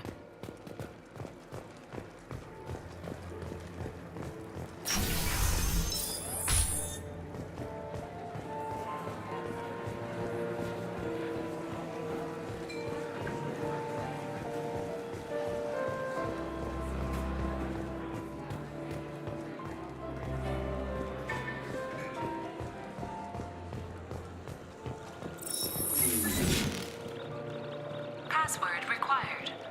Perugia. Voice ID accepted. Welcome, Mr. Hawk. I'll check for security cams. Go ahead and get dressed.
So this is Hawk's vault. Very nice. This scanner will hone in on the gray box. It's not far.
And YouTube's AI moderation tools took down the original creator's channel, thinking that he had re-uploaded that other channel's video, even though he was the creator of it, and you let the re-uploader walk away. It's a Gundam. He's just... Legend! Do you remember YouTube's big slogan? Broadcast yourself. It meant you were the you in YouTube. It quietly got removed in 2013, signaling the platform's shift towards more advertiser-friendly, professionally produced content, making the bar for success exponentially higher for the average person, effectively killing the random funny viral videos that we all come to know and love. Maybe I'm getting sentimental. The simpler YouTube was the better YouTube. Screaming goats and ain't nobody got time for that, or funny memes that swept the cultural zeitgeist. It was still about fun, something spontaneous and out of the ordinary. You would go to your friend's house and then just start randomly quoting the Tourette's guy. What to eat for breakfast? Some cereal right here. Oh, that's Total. I don't really like that. Don't talk shit about Total. It was a place for you and me, not big corporations. But those days are no more. Oh, the times they are changing. YouTube quietly removes Broadcast Yourself model from official blog. It's the largest sign that YouTube no longer cares about the independent content creators that help grow the platform. To put it in perspective, this would be the equivalent of fast food chains like Burger King abandoning burgers, the thing that made the company popular in the first place. YouTube also scrubbed every mention of the phrase from their blog in 2019, and this just made the site seem even more soulless and draconian. The removal of this phrase was spotted by Justin Dubry according to the Wayback Machine. The Broadcast Yourself tagline has been used on the YouTube blog for over 2.5 years, with the tag being added on October 20th, 2016, and removed on May 1st, 2019. In my opinion, 2016 was the beginning of the end of YouTube. The site was getting more involved in politics, more involved in controlling what you can and cannot see. Lest we forget, in an interview with the New York Times, a podcast called The Rabbit Hole, Mama Susan pushed for an algorithm change that moved the platform from funny and silly videos to political information she felt was needed. Going back from my early initial days, which is that we couldn't get people interested in news or get people interested in politics. I don't think we had no indication that this was something that people were interested in. Like, people were interested in gaming and music, entertainment. They came to laugh, they came to escape in many ways. She went back to this idea that YouTube just wasn't seeing data that suggested that people were looking for politics on YouTube. It's code locked. In the moment, celebration became nightmare. In 2016, people were screaming, kids were crying. It was really There was a terrorist attack that had happened in France. Horror tonight at the French resort town. I need what's in your grey Susan box, says that Casimir. in 2016, You know I'm willing to kill you for In it. the coastal city of I'll admit Nice, your skills just are as the impressive. fireworks ended, You got a into my truck vault like plowed I'd left into it the crowd. open. when an But you're ISIS still going to terrorist attacked the die. crowd. At least 84 people were killed, dozens of others were hurt. And the government there declared a state of emergency. And I remember reading that and being, just extremely upset and thinking, our users need to know about it. YouTube decided that for people in France, it was actually going to push news about the attack onto their homepages. The attack turned the streets into a scene of chaos. And for people looking for information about the attack, The mayor of Nice warning people to stay indoors. Rumors tonight of another terror attack. they were actually going to prioritize videos from what they considered authoritative sources. But that didn't perform very well on our platform. She says that basically the engineers at YouTube were telling her, like, The users don't want to actually see it. no one's clicking on these videos. That's just not what they want to see. And so what do you do as a platform? Show it to them anyway? And so that's actually, I remember that very clearly. That was the first time I said to them, it doesn't matter. We have a responsibility. Something happened in the world, and it's important for our users to know. And according to her, she said basically, like, too bad, we're showing it to him anyway. And it was the first time we started using the word responsibility and the fact that we needed to put information that in our site that was relevant, even if our users were not necessarily engaging with it in the same way that they would with the entertainment videos. So, if I'm understanding this right, what Susan is saying is that the Nice attack marked the first time that YouTube took this idea of responsibility and prioritized that over watch time. Right. At what point did that sense of responsibility extend beyond, like, a big news event? It took a little while. I mean, I think over 2017 and 18 and into 2019, I think pressure was starting to build on YouTube. I can't believe you I cannot believe you committed. How could you have done this? How could you have committed? Had she never changed the algorithm, she would still be doing my watching World TV like that. Or once again, goats screaming. You have no idea how big goats were back then. But since a news story upset her, we are now in algorithm hell. She felt that YouTube was responsible to morally grandstand on your timeline, the sheer hubris. Unironically, this may have been the catalyst for everyone slowly becoming politically polarized in the past 10 years. Because YouTube is, or was, sensitive cultural place. Now people are sick about the more socialist streamer that hates the country and has never done anything fun or funny. Has never truly entertained anyone. Everything is through the lens or spectrum of geopolitical bullshit. I just know you're alright. If you did have your head. Bro, this is the number one streamer of Israel. Israel's finest. Get him out of here. Get him out of here! Damn it! You can't even talk about your favorite anime without some brainlet telling you a faction in Gundam, Zeta, and I quote, is literally ice. I'm dead inside. What's that old saying? That's right. The road to hell is paved in good intentions.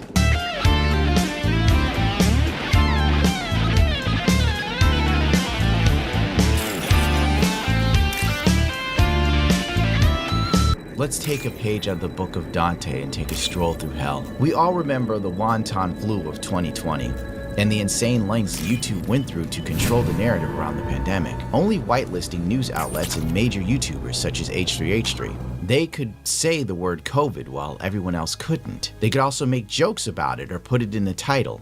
Everyone else was subject to demonetization or worse. Eric July quoted a news outlet and got his video removed. YouTube has had a litany of COVID policies that were enacted with the same inconsistency as a Twitch ban for Hassan Piker. And unfortunately, none of it was about fact-checking or fighting misinformation because YouTube admitted to censorship under the Biden administration. Google admits censorship under Biden promises to end bans of thousands of Americans censored for political speech. Truth is, the game was rigged from the start.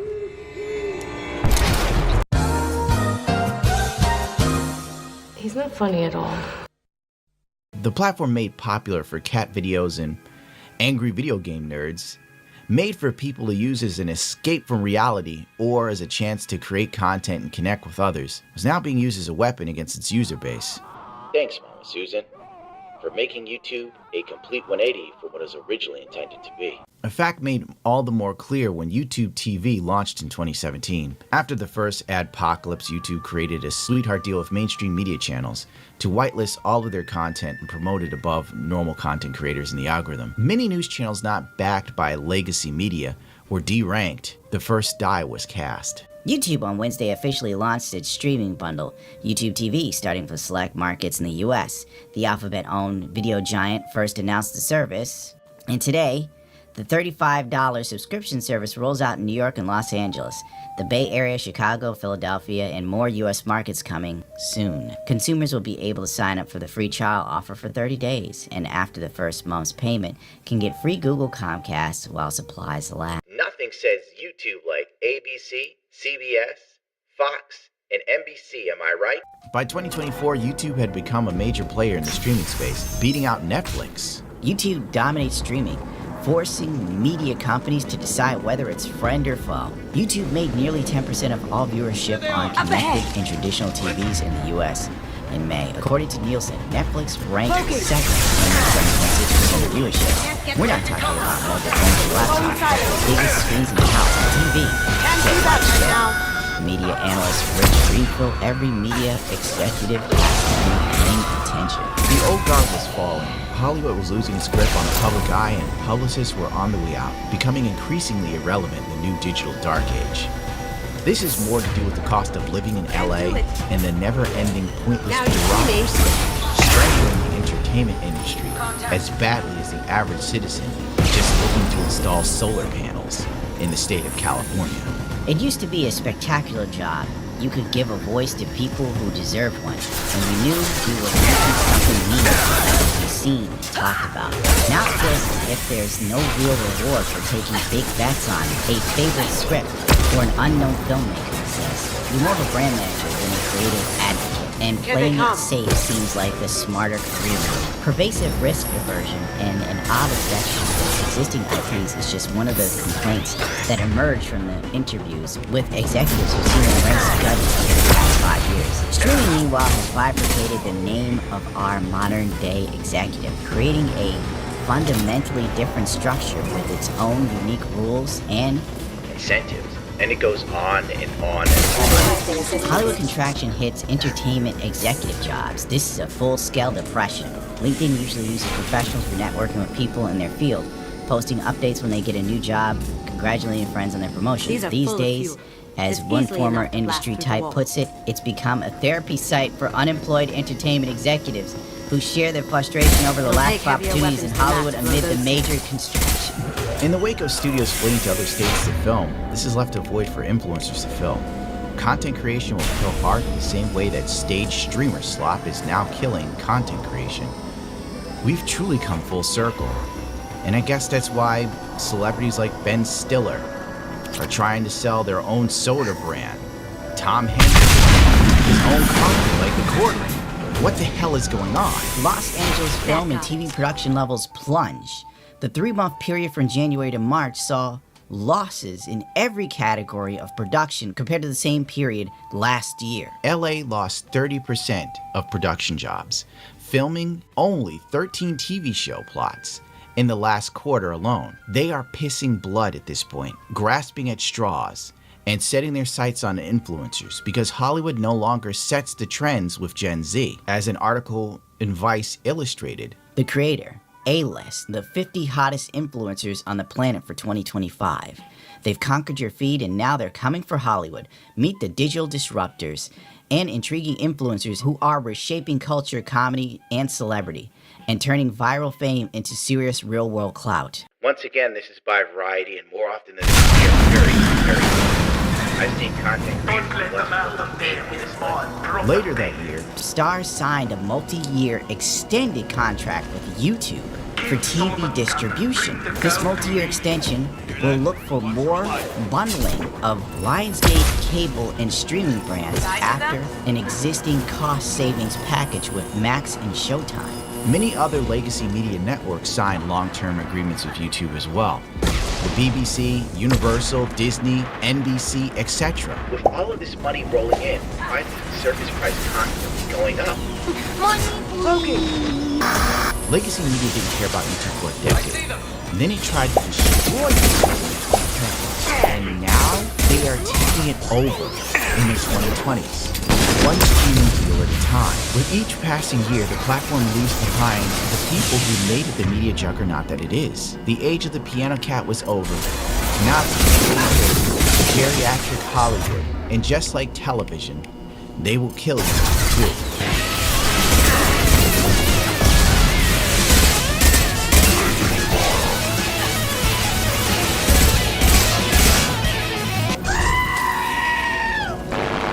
The Oscars will be streamed. The Academy of Motion Pictures Arts and Sciences said it had reached a deal with YouTube for exclusive rights to the show starting in 2020.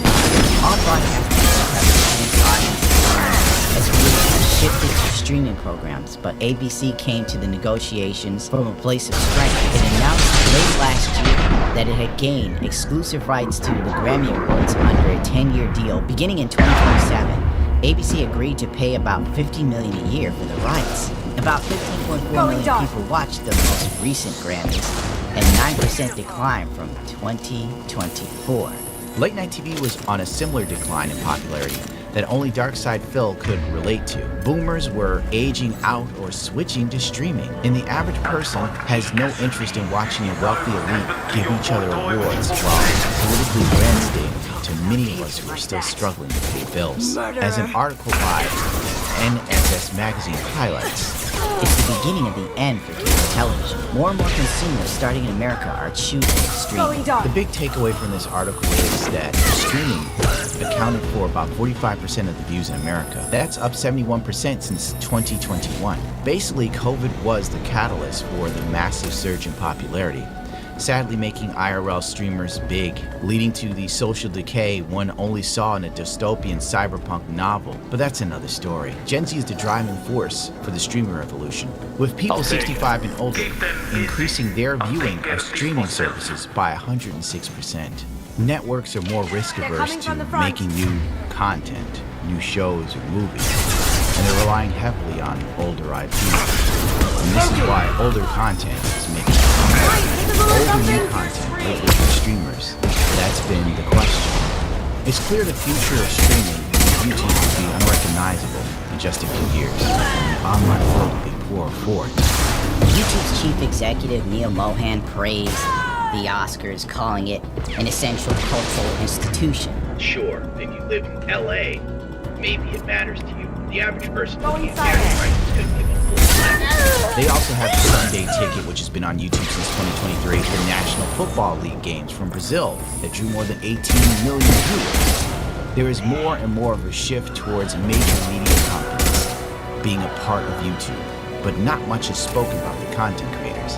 And I don't know about you, but when I go to YouTube, it's for stuff outside of the mainstream. The reason why so many people cut the cord to cable was due to the fact that legacy media was lacking in authenticity and continually demanding to be paid handsomely for it. With all of these major deals, what was YouTube doing for the content creator that made YouTube as big as it is? Investing heavily in AI, that's what they were doing.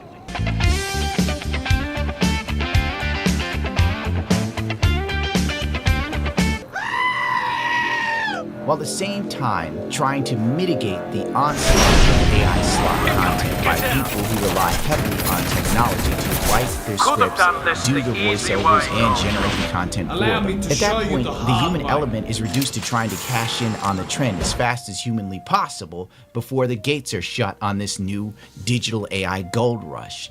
In an article by YouTube Post in January 2026. Managing AI slop. The rise of AI has raised concerns about low-quality content, aka AI slop.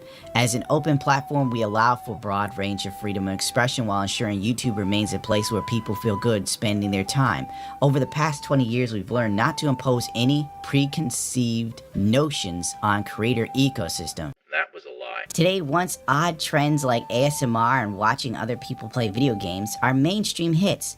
But with this openness comes a responsibility to maintain the high-quality viewing experience that people want. To reduce the spread of low-quality AI content, we've actively built on our established system that have been very successful in combating spam and clickbait and reducing the spread of low-quality repetitive content.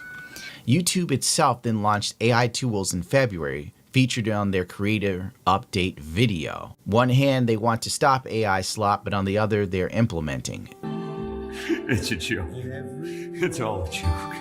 If you check the previous update on that same page in October, you will find this. Copyright tab renamed to Content Detection. Starting October 21st of 2025, the copyright tab in the left-hand menu on the YouTube Studio will be renamed to Content Detection. The copyright match tool will remain in the tab alongside the likeness detection tool for eligible users. This tool uses AI detection to find copyright match material, and it is loaded with false positives.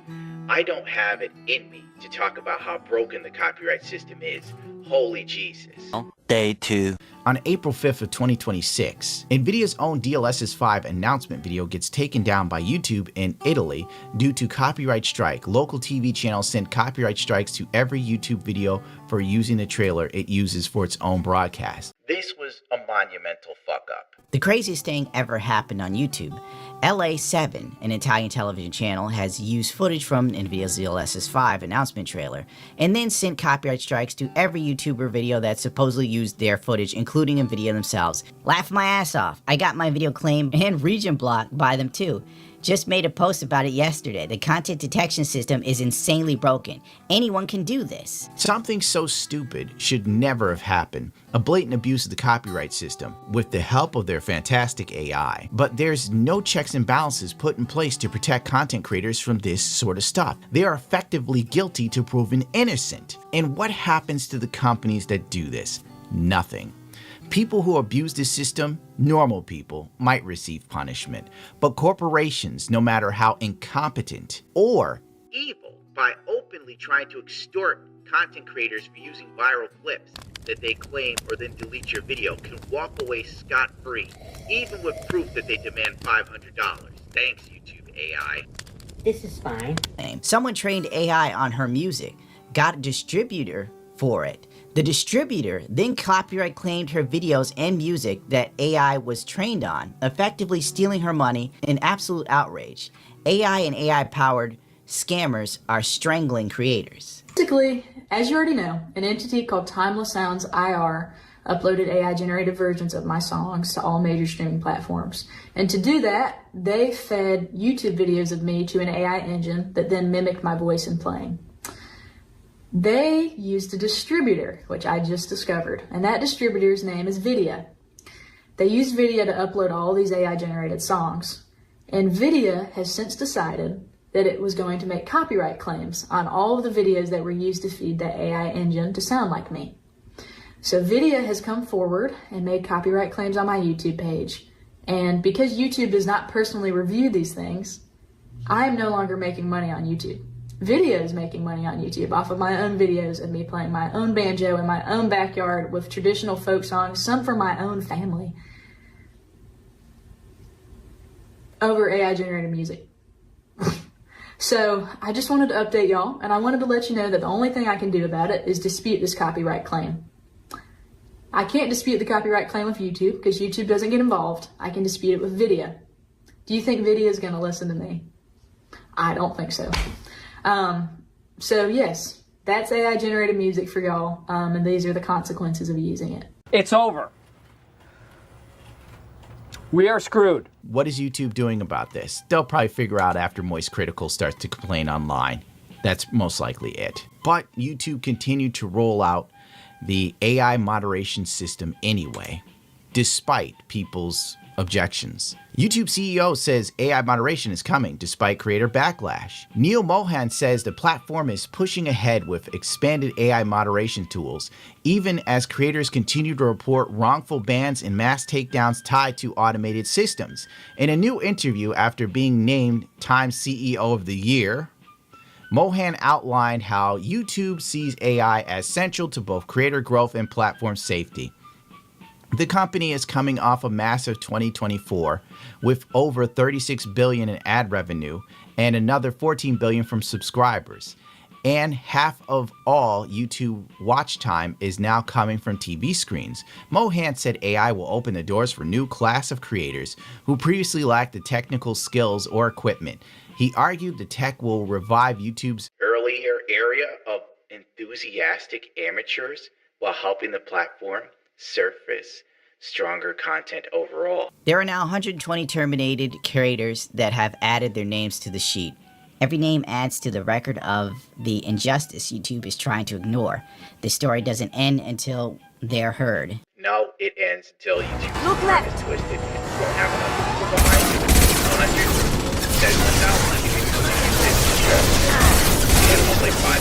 YouTube terminated my channel because somebody stole my content. Somebody stole a video that I created here and posted on YouTube. They got terminated and YouTube thinks that I have re-uploaded their content even though it's mine and watermarked. Thankfully, this instance of AI overreach caught traction on Twitter and even gained the notice of Moist Critical, one of the few content creators YouTube pays a monster attention to. And adds that the system improves literally every week. Is that so? It improves every week? Because I just read a story today about a channel that got terminated because another channel re-uploaded their video and YouTube's AI moderation tools took down the original creator's channel thinking that he had re-uploaded that other channel's video even though he was the creator of it, and you let the re-uploader walk away. You punish the real person, not the imposter. The AI tool is better at real. This feels so crazy to say, but Moist Critical himself just spoke about my situation in the video. If this doesn't speak how ridiculous this situation is, then I don't know what to tell you. Please, Team YouTube, can you take a deeper look and rectify this? YouTube's partner support has just responded to me, stating that they believe the ban is correct.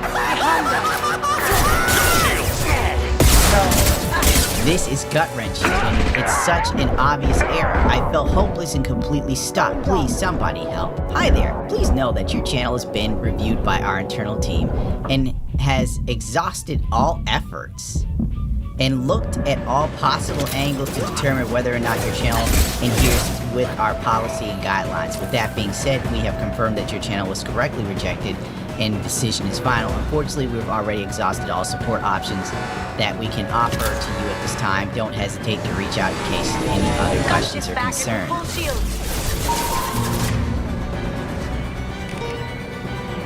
What the? This piece of shit. Long story short, the channel was reinstated, but it took going viral on Twitter to do it, which ain't how things should be. Implementing a half-baked AI with a creator help program that is dubious at best isn't the way forward unless you aren't too worried about content creators because you're pivot shifting to becoming a streaming service or the next cable television. Moist critical, this should be illegal for AI to ban YouTube channels. Fun fact, it is already illegal. In at least Europe, the Law Digital Services Act, in Article 20, Paragraph 6, what it does say, decisions to suspend, terminate accounts shall be taken under the supervision of appropriately quantified staff and not solely on the basis of bottoming communities. But YouTube constantly breaks the law and doesn't seem to care. The problem is even worse than that. AI doesn't just executioner, it's also the appeals process, evidence locker, and the record. Unfortunately, AI provides all the support for communication. It's a closed loop. AI bans you, AI reviews your appeal, AI denies you. But the absurdity doesn't stop there. Frankly, this is a sad fact that everyone will contend with. If you aren't in the YouTube Managed Partner Program, you will not speak to a human. Even if you're in the Managed Partner Program, you'll speak to a human, the human will talk to most likely somebody. Somebody go to AI, AI tells you no, your partner manager goes, sorry. The YouTube system has always been automated for at least the last 10 years, but bringing AI into the mix made a flawed system much, much worse, and the people most heavily affected by it are the small very blood cells. Without any connection to human use, they are at the mercy of an AI that lacks human common sense. I find myself wondering how we got here, and wishing desperately to get back to when the platform focus was on making the site more enjoyable for people and not multi-billion-dollar corporations. I have no closing thoughts or arguments that will matter or change things. Even now, posting a baby, I'm putting myself in a worse position than some people will even see it because I've pushed too far down there.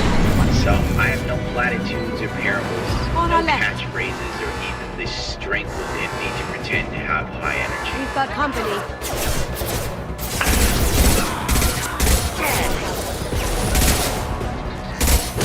Just my shield!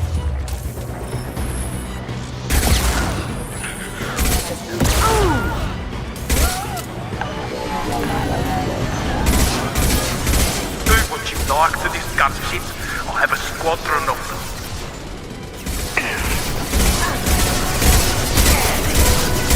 Up ahead.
Kasumi, if you're seeing this, it's because because I'm dead. The information we found is all here. It's big, Kasumi. If the Council ever got wind of this, the Alliance could be implicated. Kasumi, I encrypted the information to keep it safe. And I uploaded the encryption key to your gray box, so no one could get the whole package. But if I'm dead, and if anyone knows about this, then I've made you a target, my love. I'm so sorry. Keiji. I know you, Kasumi. You'll want to keep these memories forever. But you don't need some neural implant to know I'll always be with you. Please, Kasumi, destroy these files. There's nothing more I can do to protect you. I can't do that. This is all that's left. Goodbye, Kasumi. I love you.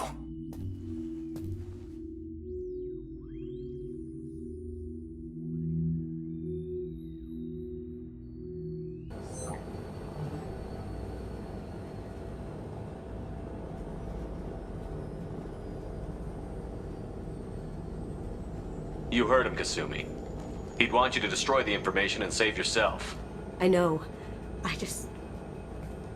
I can't. This is all that's left of him. If it's easier, I could do it for you.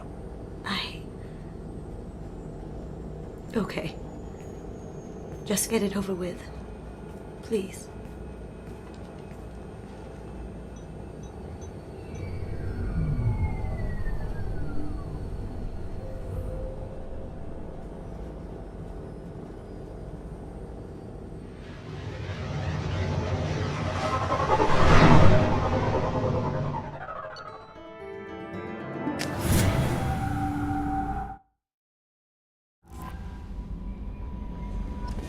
No messages for you, Commander.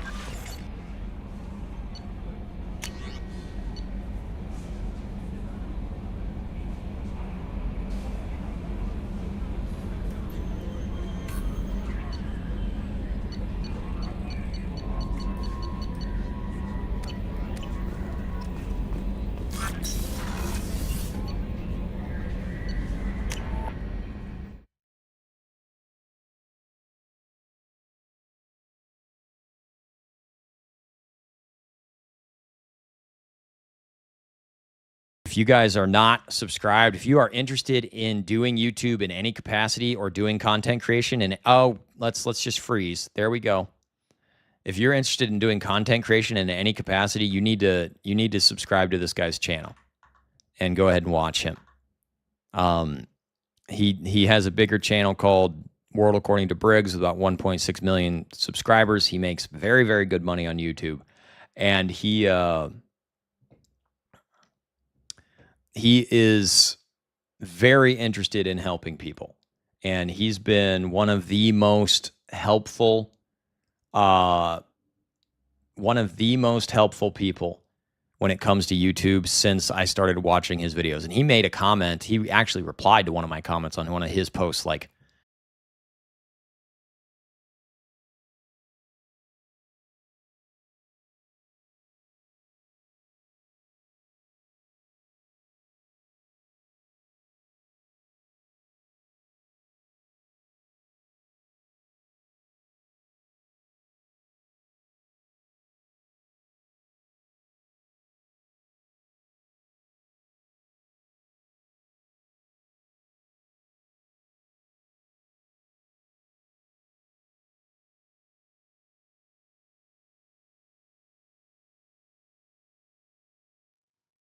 I don't want to be a wage slave. I don't want to live my life working for somebody else, being a slave to them.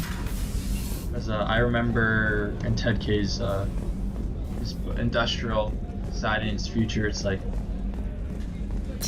you're not having, you're subservient, Commander, you're a slave to another what can I man, do and that's for you? You have a minute, Miranda? It's not good. There's That's a not lot what to I do, want to Shepard. do.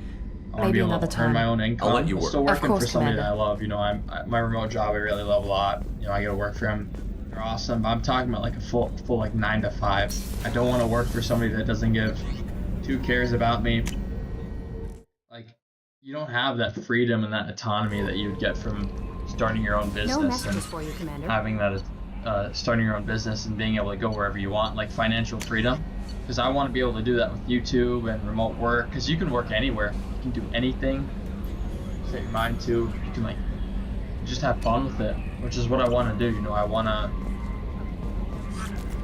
to take this as far as I can. You know, I'm already at 50 subscribers in less than a month, which is crazy. But I definitely do want to see if I can get at least 100, then 1,000. I want to make money from this. But most importantly, I want to help people. Like, that's my goals, but that's my goal. And I'll make a school community to help you guys once I get a big enough following, because I know a lot of stuff that can help people, help get their lives back on track, you know, stuff like that. And like, I just don't want to be a slave to another person, because you're always, with the power process, like self-autonomy, you know, you're always subservient to another person. You're always working for them. And the power process is just how you like.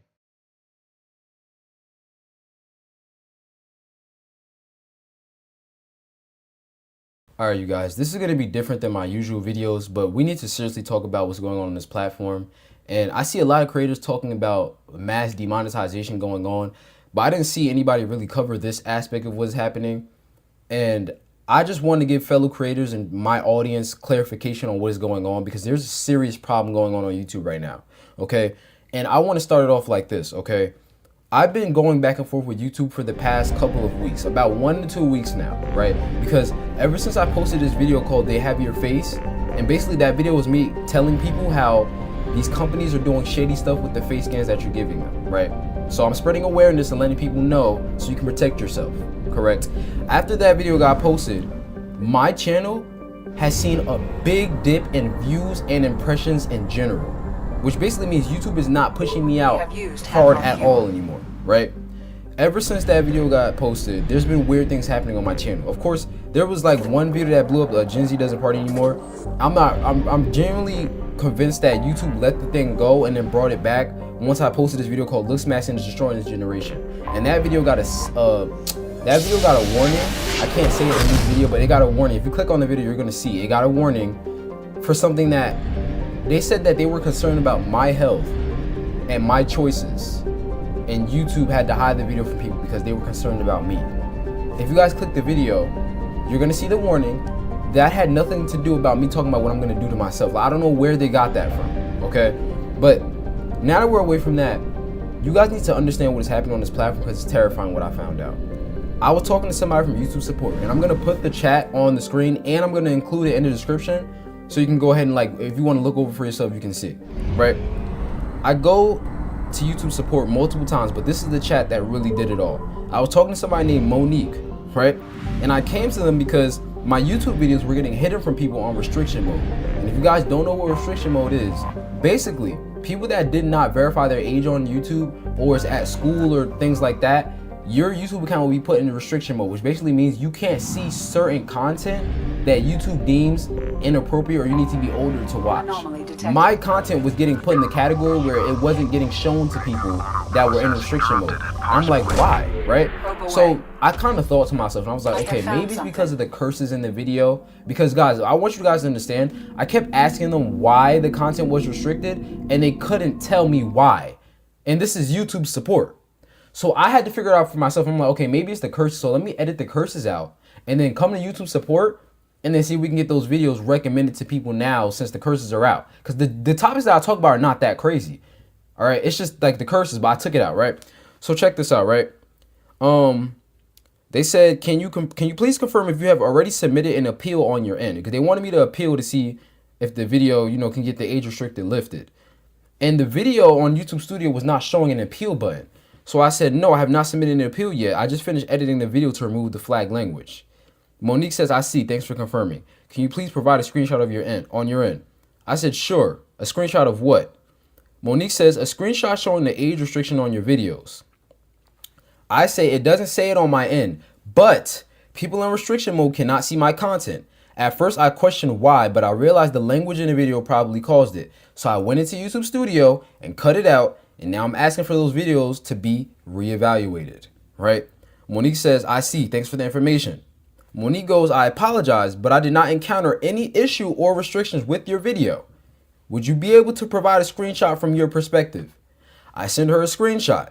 I say, sure, this is what it looks like when the people go to my channel page to try to find my most recent videos in restriction mode. And I may put the screenshot up here so you guys can see what was showing. I posted a whole bunch of videos and they weren't even showing. It just, the last video that popped up was they have your face. After that, none of the videos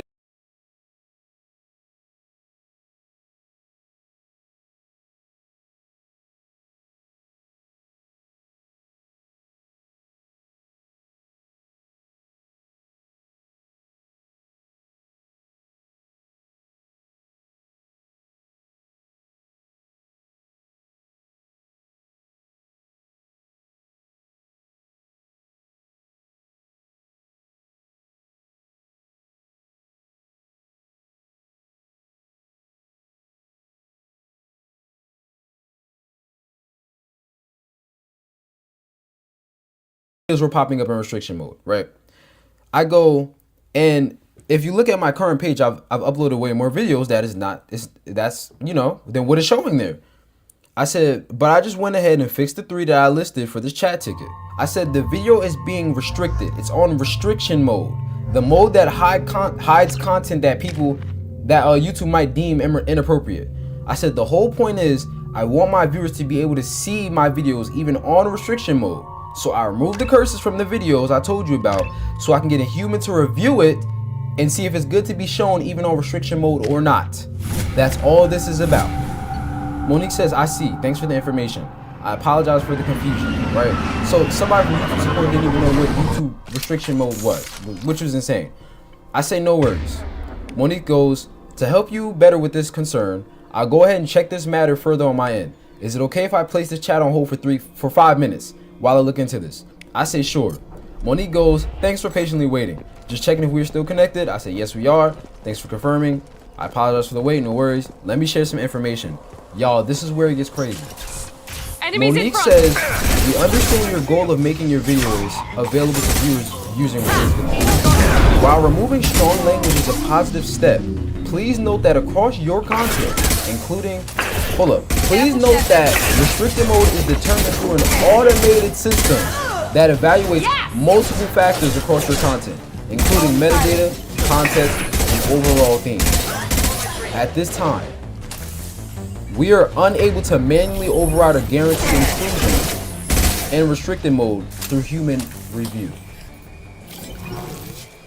Our systems will continue to reassess your videos over time, and any updates you have made will be taken into account automatically. Therefore, removing profanity alone may not guarantee full availability of your videos in restricted mode. Learn more information here.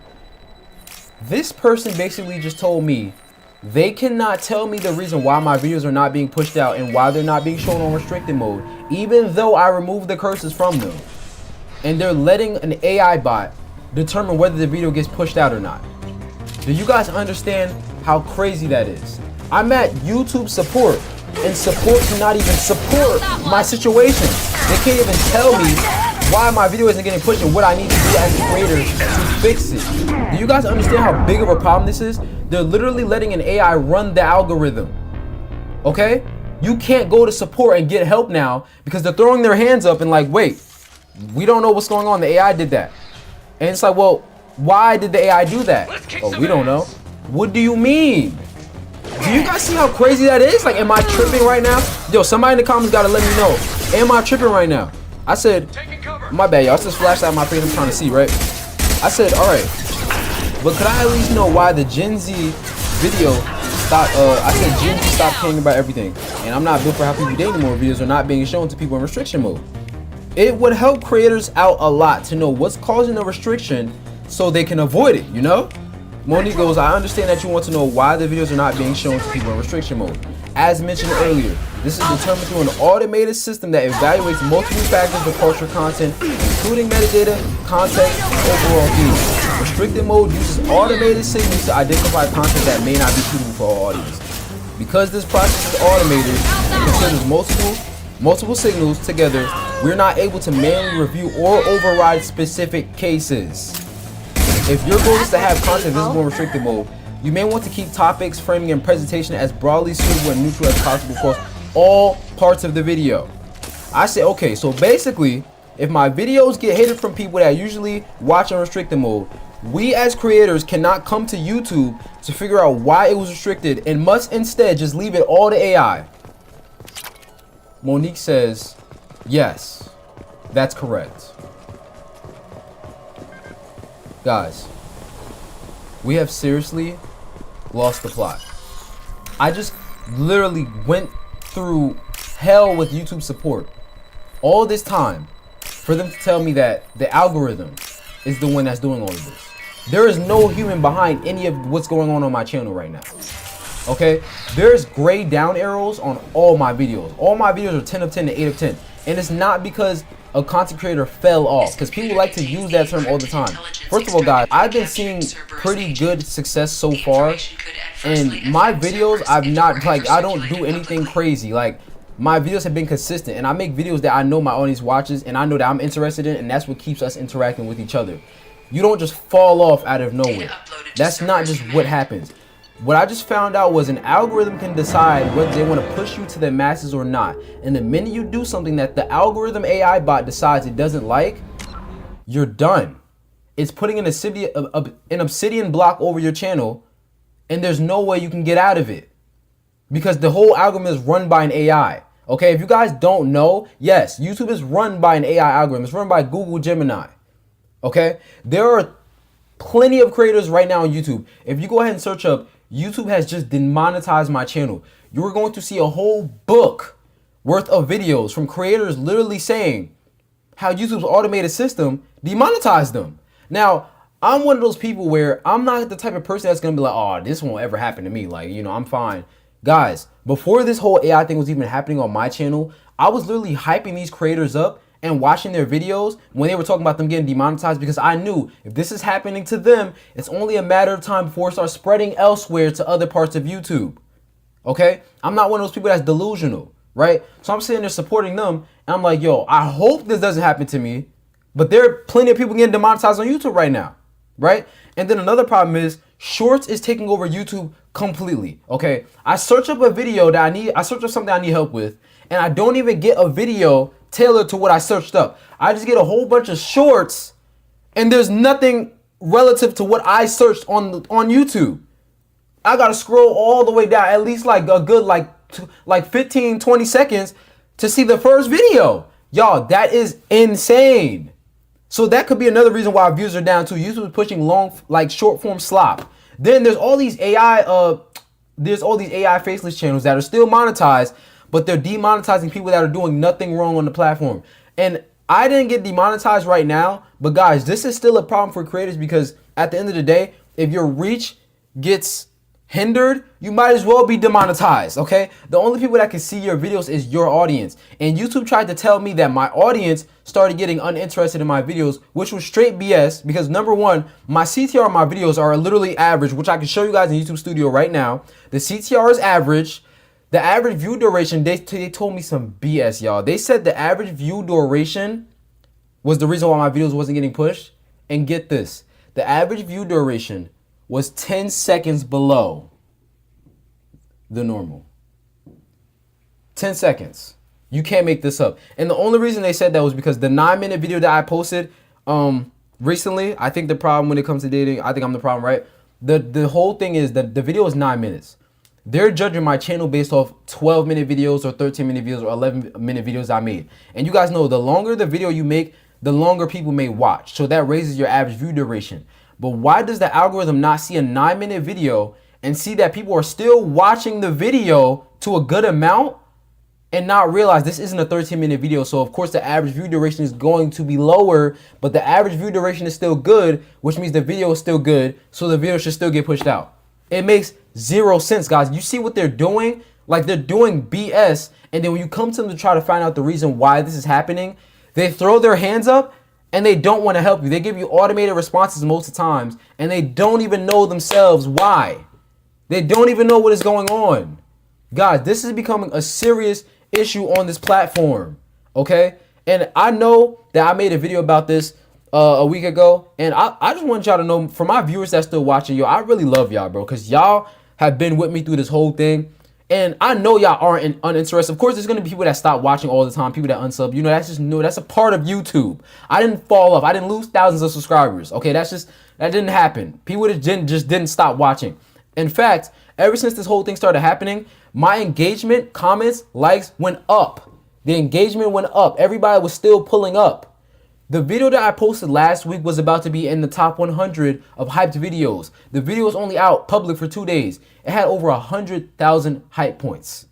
I took it down because, one, I didn't have as much proof as I have now. So I was like, nah, I don't want the video. I want to come correct so I could really have impact and let people know about what's really going on. Now, of course, me making this video, I can't do anything myself. I can only let you be aware of it. And hopefully somebody with more power and more influence has the ability to actually do something.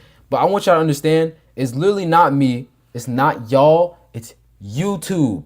It's this whole AI algorithm. I don't know. I think they said the CEO of YouTube loves AI. Like, I don't know what is going on, but the whole platform is being run by AI, and it's determining whether creators get demonetized, get pushed, or don't get pushed. Guys, this is insane.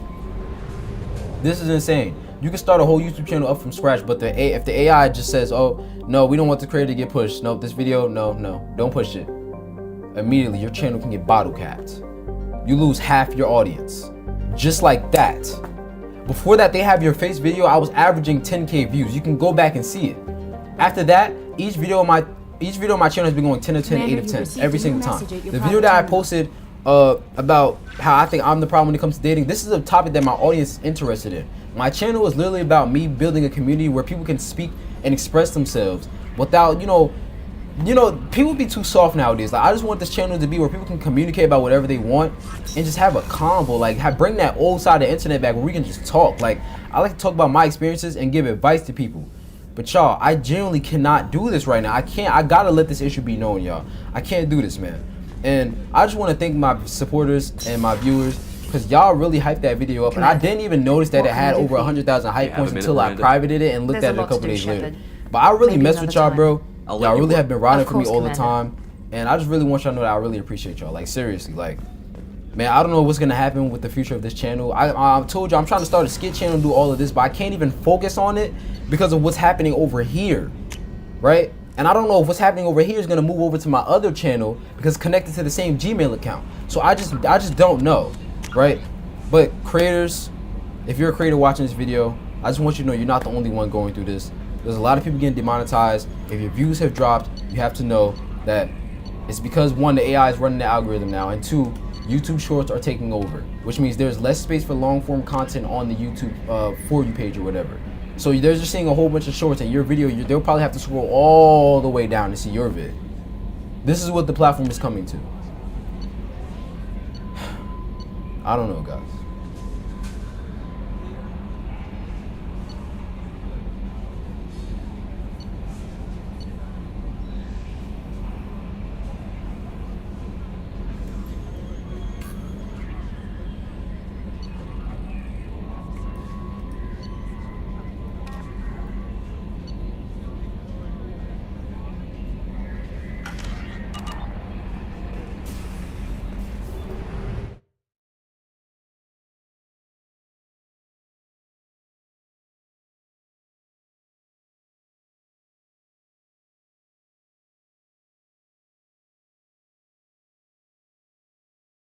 In June 2025, a young woman named Michaela Rains was found dead at her home.